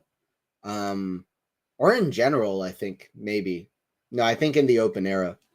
but that have got into a major semifinal at 38 years old. Federer was one of them at the Australian Open. Pancho Gonzalez, Ken Rosewall. That might be it, but I think there was one other player. Pancho Gonzalez, Federer, they just like Djokovic so far, they all reached one. We'll see if Djokovic is able to reach more than that. You kind of expect he will, or you expect he will. But Ken Rosewall reached 5. And Ken Rosewall also won the youngest Grand Slam champions at 17. So he's like the LeBron James of tennis, Mr. Ken Rosewall.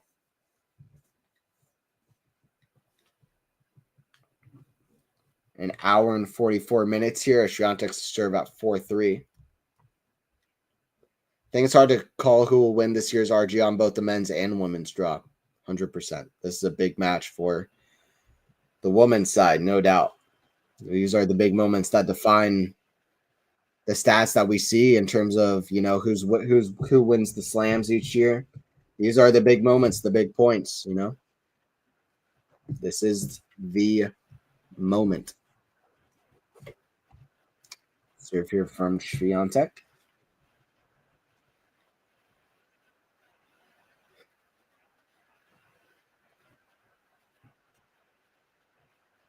Wow. Swiatek in the second set has cut down the RPMs on her forehand by 700 RPM.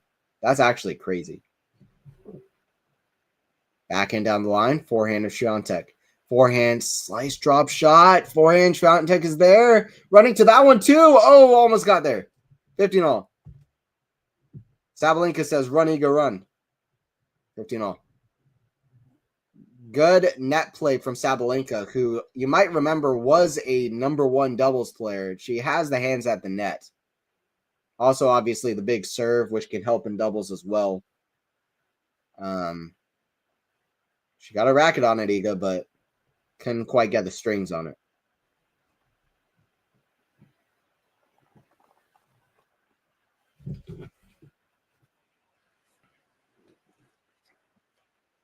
Serve down the tee, backhand. Sabalenka, forehand, cross court, too good, too strong, too precise from the pole, 30-15. 4-3, 30-15. Swiatek looking to tie it up at a set apiece, a couple games away from it.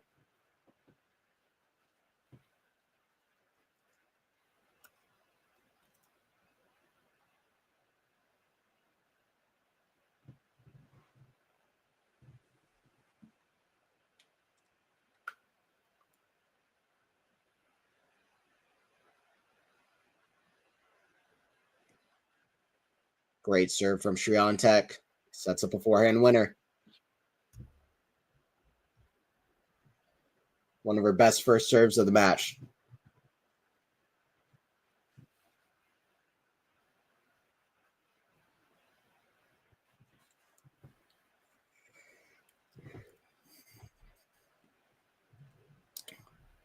Iga attacking, putting on the pressure, looking for yet another final here at her favorite tournament.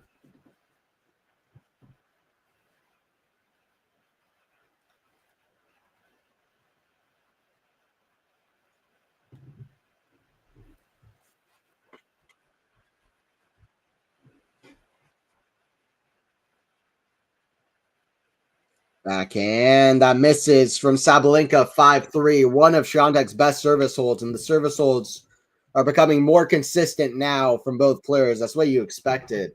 This third set could be absolute fireworks, dynamite, and everything in between. Absolutely explosive. And Swiatek really changing her forehand stroke quite a bit. And her ground stroke, I don't know, she's hitting much less, say, loopy topspin. It really is noticeable in the second set, hitting through the ball much better. Just playing different. Basson and Goff on after this one. And that's going to be an interesting one to watch as well. both of these matches very hard to kind of call. I mean, Goff is a big favorite on paper, but Son hasn't really cared about that this tournament. Son said, "Get that paper out of my face. I don't care about the odds. Don't tell me the odds."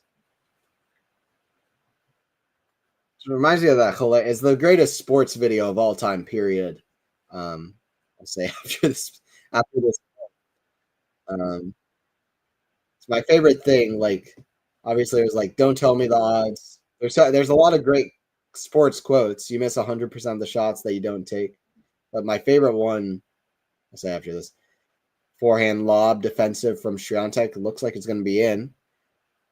Forehands, I mean, completely out from Sabalenka. 15 all. Swiatek's 3 points away. Best sports video and sports quote of all time. Um, is this guy who's bowling a couple years ago, and he starts absolutely screaming at the crowd after hitting a strike to win a tournament, and he starts yelling, "Yeah, who do you think you are? I am." Like, it's so crazy because it's like if Federer won a Grand Slam and then he starts verbally talking to the crowd, and you can hear it from the camera, and he starts saying things like crazy things like, "I am the man. I will win everything from now on. I just won a Grand Slam." Like, it's like if he's like, this bowler's like has a whole ass monologue that he's saying. He's like, "Who do you think you are? I am." Like, that is a crazy thing to say. Um, if you know the name of the bowler, then let me know. But it is just like this guy is that was. I will never forget that video from a couple of years ago.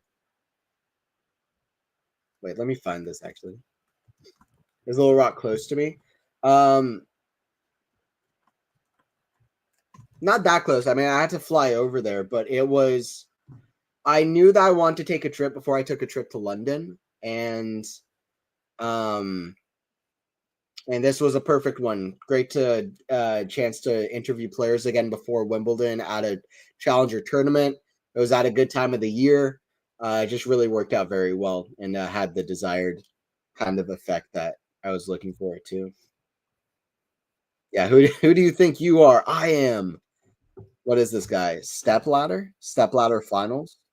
Pete Pete Weber. That's his name. Pete Weber, 2012. Yeah. Who do you think you are? I am. I wish that tennis players should do that every time. Just have a whole monologue to the crowd.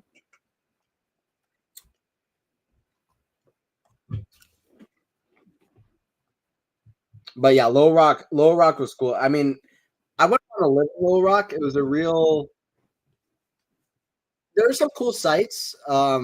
Lot of bridges. I mean, there's a big river there in the city where it kind of divides Little Rock from what's called like North Little Rock. Um, and yeah, I wouldn't want to live there, but just being there for like a week was cool, kind of a thing. Like, there were enough things to see where like you're happy to go there for a week, but I mean, it's a bit of a mixed bag of like areas to see there and people. Like, some of the people there are a little bit um a little bit, I don't know the word, but it's a mixed bag of people, you know. It's like some of them are cool, but others are a little bit like there are some sketchy areas, let's say, of there. So it's like it's a bit of a mixed bag. But I mean, it was cool. I mean, it was a good experience. There's some cool sites to see. That going to the tournament every day was awesome. So definitely would do it again. It was cool.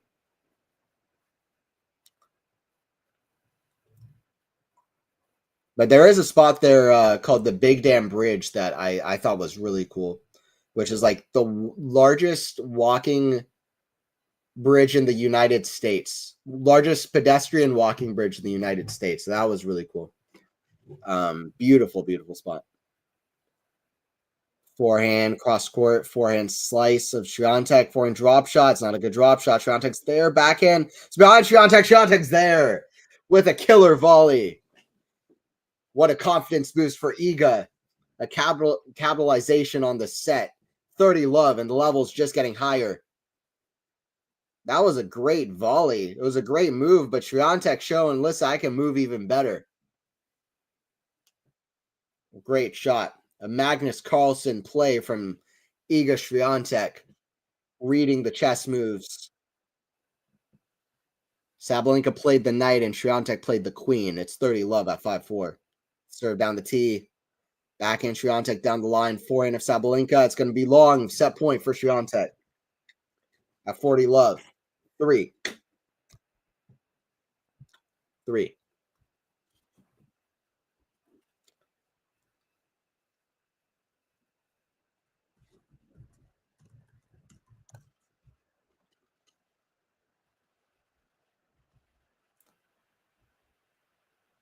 It looks idyllic. Maybe that's just the venue. It was okay. I mean, it was just like a mixed bag. But it was pretty nice. It was pretty nice. It was pretty nice. I'm not gonna badmouth it. It was cool. So I'm just saying, like, it was a mixed bag. Like there were. I was looking at all of like the really cool areas to see, but it's not all like that. Like there were some bad experiences with people. I'm not gonna lie. Forehand volley put away. Third set. It's gonna be an epic one. Let me know who's winning it. This is exciting. It's a good sporting event. High level now, and it's a big match for women's tennis in general. So here we go. Thank you guys for joining in. We got a third set to play. Let me know who's winning it. Ooh, no, I'm kidding. Manor, you're never the biggest Iga fan. Pretty far from it.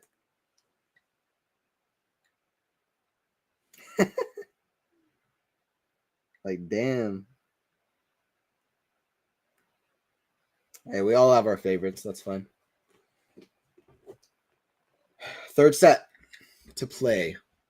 All right, I'm going to take a break real quick and head off, and then I'm going to be back for this third set.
I'll go Saba wins super tiebreaker. That would be crazy. I don't know, dude. I'm gonna say Sabalenka. I'm gonna say Sabalenka 6-4. Let me know your predictions. I've got Sabalenka 6-4 for. It's not really an upset, but it would stop a 26 match win streak at this tournament.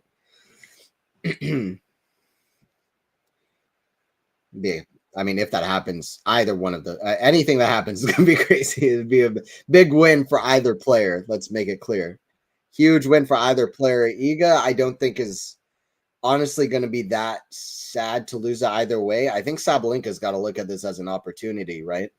I think Iga's going to be happy that she's found such a good level and best level of the year so far. So I think, I mean, I don't know. I mean, I could be wrong. I mean, maybe Iga will be quite disappointed. I mean, like I said, losing a 26 match win streak, but I'd say Sabalenka would be more disappointed than Iga, in my opinion. Although I could be wrong. It's a good backhand down the line from Swiatek, 30 all.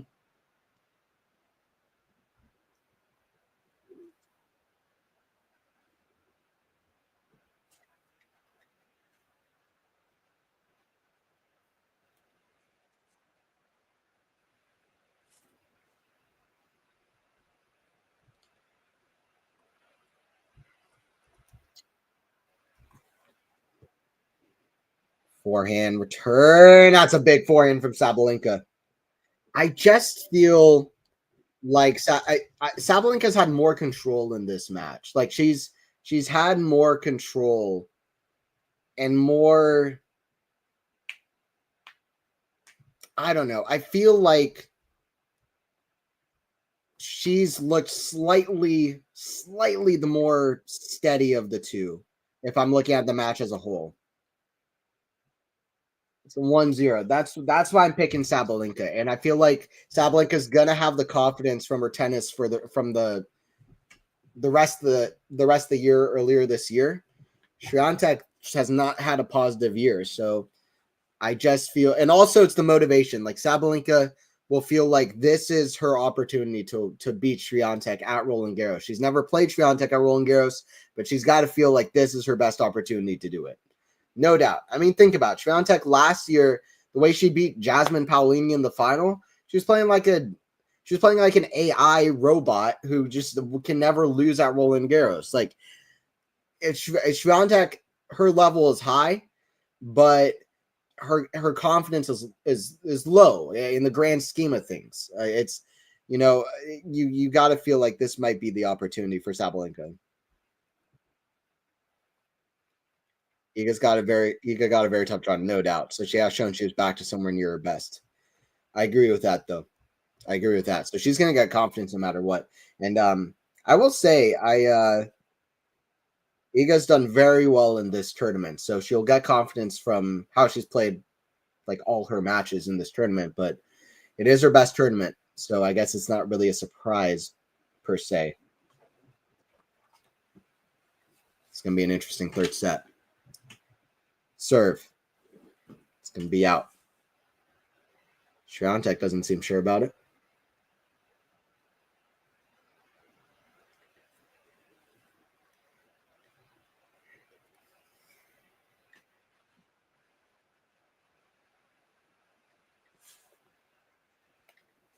It's kick serve. Swiatek also doesn't seem sure about that. Umpire is down to look at it. It is called out, so it's going to be a double fault. 15 all.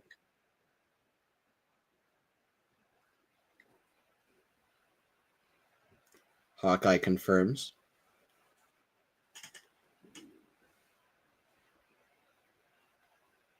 Yeah, early momentum. This is actually a big moment, big point, potentially. Bit of a difference from 30-15 and 15-30 for Swiatek. She wants to keep up that same momentum from the second set. Forehand, inside out to the backhand of Sabalenka. That's great depth. Forehand, Sabalenka putting 100% to this point. Great slice shot, great drop shot. Swiatek runs, she gets there. What a get from Swiatek! So quick, and Sabalenka needs to be ready for it. She had an exquisite drop shot, but she just was not ready for the next shot, it seemed like. That was an amazing drop shot, but wow, Sabalenka need to be ready for that next shot. I mean, it was a great drop shot, great get. It was just that next shot by Sabalenka. What a get there. Swiatek so fast. One of the only players that would have even gotten that shot, let alone hit a pretty good shot off it. Didn't hit it right back to Sabalenka. That was key. Was able to flick it a little bit away from her. Really get under it.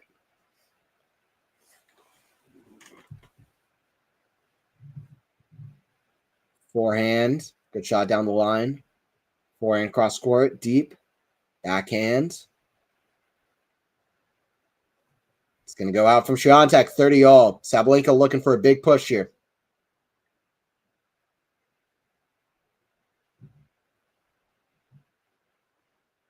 It's been a lot of breaks in this match. Even if Sabalenka breaks, it's not, she'd have to hold 5 times in a row. No, actually, she'd have to hold 4 times in a row, but definitely doable. But it's not a thing to necessarily happen knowing she's been broken how many times this match? 5, 6? Wow, that is a weak shot from Swiatek into the net. Tougher than it looks, but a shot that she would not usually be missing. And that's why I talk about confidence. 2022, 2023, 2024, she doesn't miss that shot. No way. No way. Pressure of the moment. 30-40. 2 hours and 5 minutes. Sabalenka 5 for 7 on break points. These are ridiculous. Both of their stats there are ridiculous. First serve missed both into the net, and it also would have been wide. Second serve.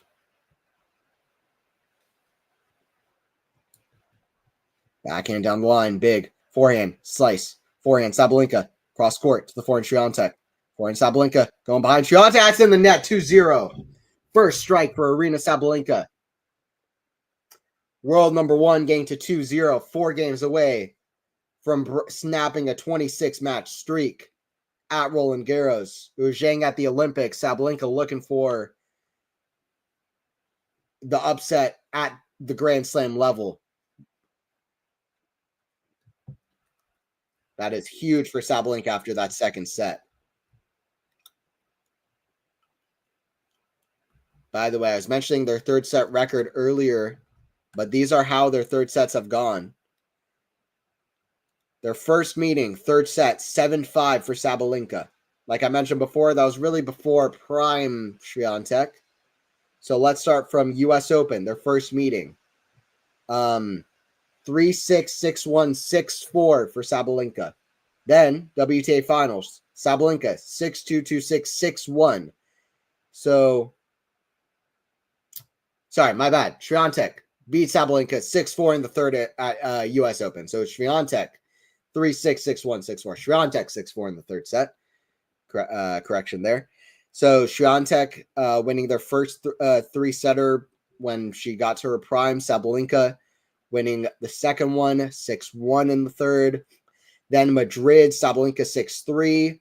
Then Madrid, Swiatek 7-6 in the third. So this can really go either way. Since they both have entered their primes, it has been 2-2 for three setters. Actually, 2-1 for Sabalenka since Sabalenka entered her prime. Because at the U.S. Open 2022, it was before Sabalenka had won a major. So it depends on how you look at it, really. But this can go either way. So 2-1 for Sabalenka ever since they both were in their primes. But overall, 3-2 for Swiatek. But anyway, the point is this can go either way. And it can either be a third set tiebreaker, or it could be 6-1. This can go either way. They've had it all.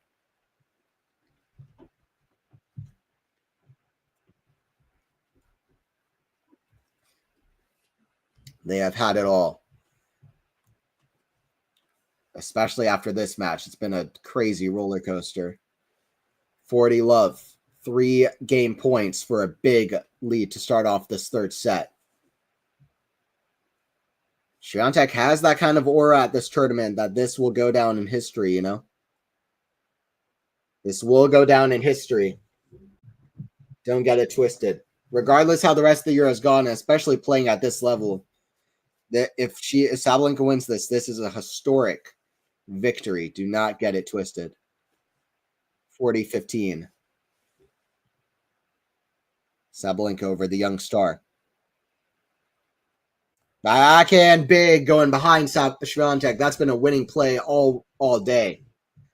Winning play all day, 3-0.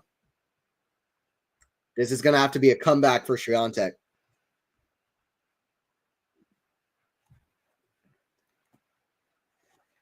Sabalenka's won Australian Open and the U.S. Open. She's looking for her first final at Roland Garros. That is, honestly, it's crazy to me that Sabalenka's never made a final at Wimbledon. Like, that's wild to think about. Her best result at Wimbledon was a semifinal twice. I think one of those was like 9-7 in the third, I think in 2021. No, maybe 6-4 in the third against Pliskova 2021.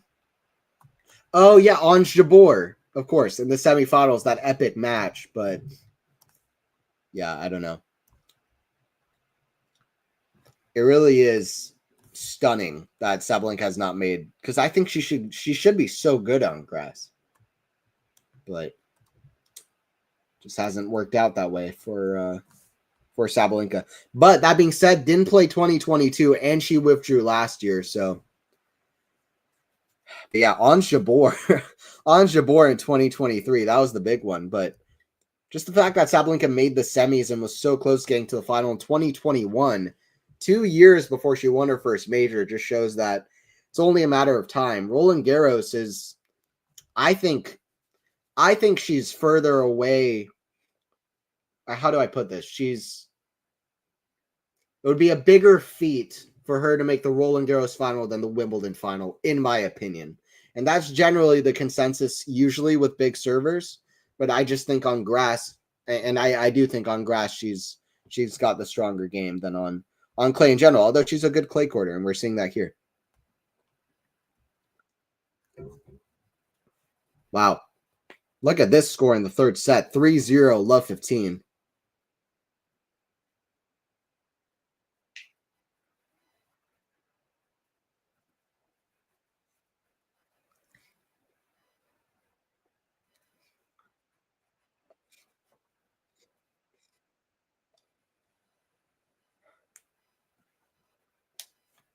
Second serve from Swiatek.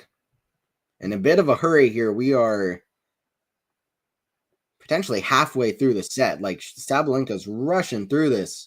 That is a backhand way out from Swiatek. It is a different strategy for Swiatek. I was working for a while in that second set. But she's really flattening out her balls way more, and Sabalenka is finding ways to build out the rallies better and make it harder for Swiatek to do that and keep the ball in. This is a screenshot kind of moment. You might want to screenshot this if Swiatek comes back from this. She's come back from worse. Love 30. But not much worse. Although she's done quite a few crazy comebacks to be fair to her. Sabalenka absolutely crushing the returns, going after it. It's love 40, 3 break points for Sabalenka for a historic victory at Roland Garros.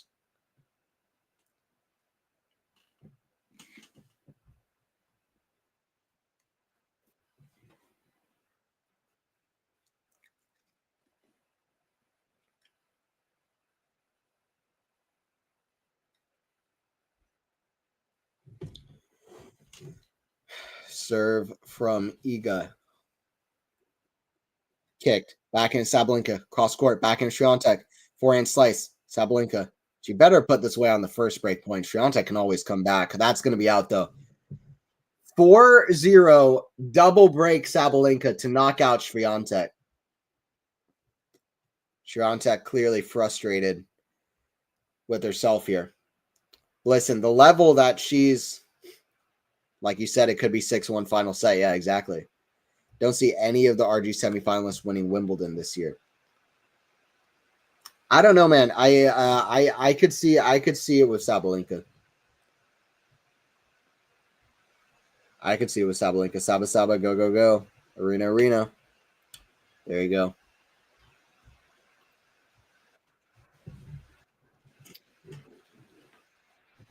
Well, that's the thing about tennis, though. There's no timer in basketball. If there were 4 minutes left in the quarter, then you're like, man, this is over. If this is 4 minutes left in the fourth quarter, you're like, man, this is over. But thing about tennis, there's quite literally no time limit. So a comeback is always possible, especially when you have players at this level, Swiatek at this level of mentality. But like her level of mentality and mental game is so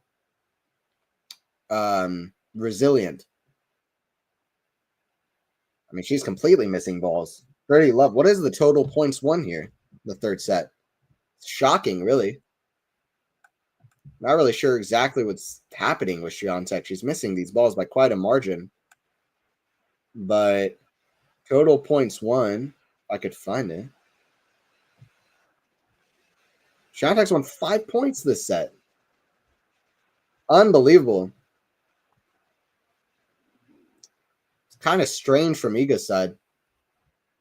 40 love.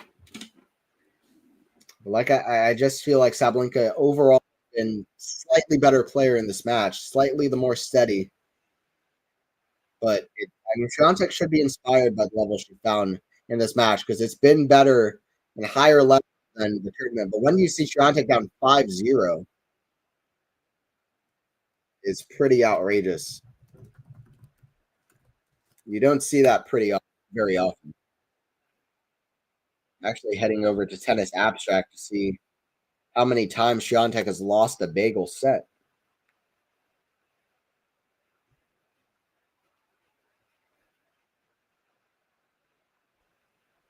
6-0 lost. Wow. So Swiatek, that's crazy. Well, okay. So Swiatek has lost 3 bagels in her career, period. Wait, am I saying that right? No, that's false. Don't listen to anything I say. That's not true. Wait, hold up. That is not correct, what I just said. That would have been insane. She's lost 11. Uh, she's lost 11 bagels. 3 of the times she's lost a bagel, she's ended up winning the match, including against Madison Keys. Earlier this year in Madrid, but that was the only bagel she's lost, period, since Eastbourne against Kazakhina in 2021, June 2021 on grass. And outside of grass, that one in Madrid is the only bagel she's lost. March 2021 against Muguruza. She's only lost one bagel once, and that was in Fed Cup that was in the Australian Open 2019 when she was, I don't know how old, 16, 17. And then she's never lost a bagel set in a deciding set.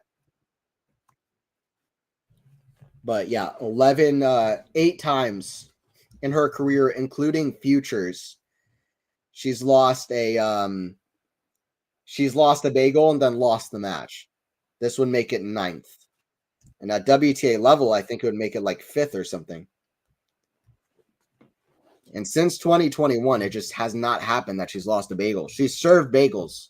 She hasn't been very hungry to go to the bakery very often in terms of getting bagels served to her and being defeated 6-0.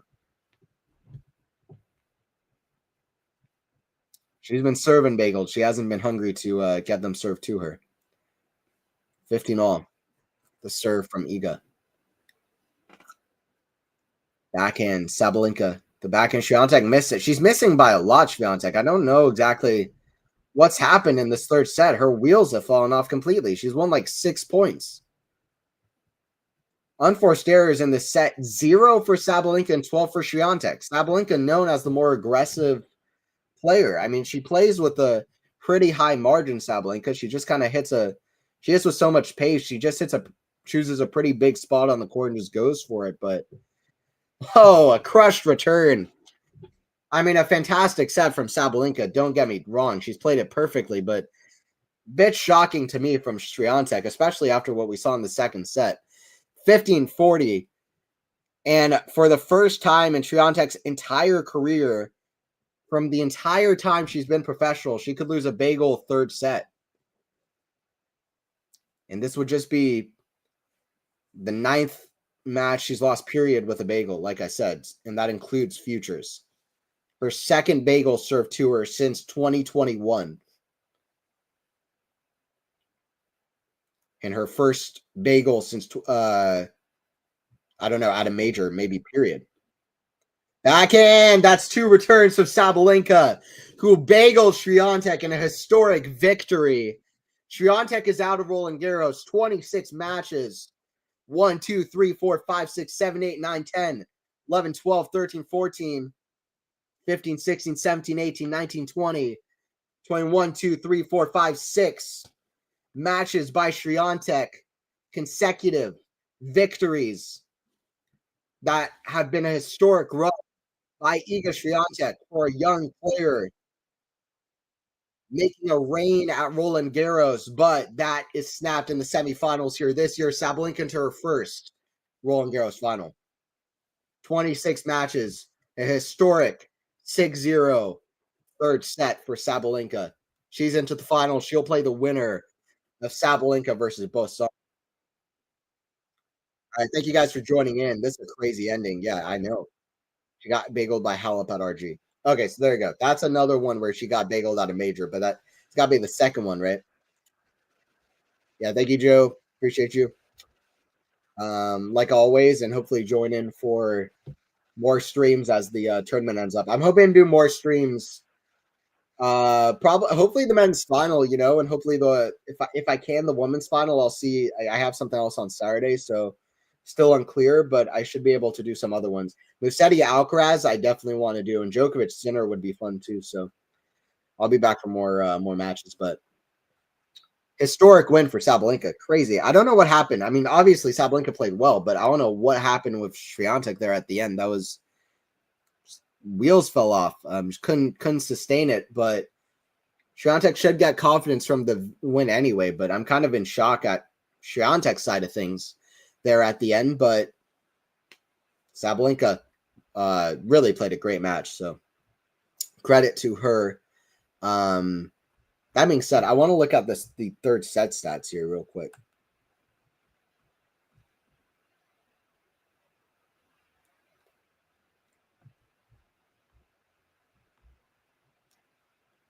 Want to look at the third set stats real quick. Let me pull up these stats here.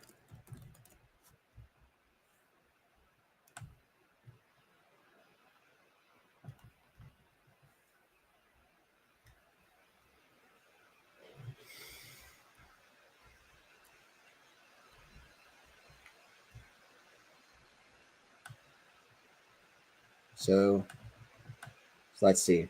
It's really a crazy score. 7-6, 4-6, 6-0. Stats. Set 3. I mean, 47% first serves in for Iga. I mean, Sabalenka returning and serving so well. She played a masterclass of a third set, but 0 for 3 breakpoints saved. Some of her shots just going way out. I mean, she hit way more unforced errors than this, but total points won 6. 24-6 in the third set. It's outrageous. Sabalenka won 80% of the points. Like, when does that happen? It's an outrageous way to end the match. Beats me, but I mean, Sabalenka played great. Swiatek should be very happy with her level in the first and the second set. And I mean, Sabalenka played like a world number 1. So 2 hours, 22 minutes. That's a win for Sabalenka. Yeah, I appreciate you, but join in hopefully for at least Alcaraz Musetti tomorrow. I'll definitely try to stream, and I'll try to stream more towards the end of this week too. All right, thank you guys for joining in. Sabalenka with a historic win over Swiatek ends a 26-match win streak. She's into her first Roland Garros final. See you guys at the next one.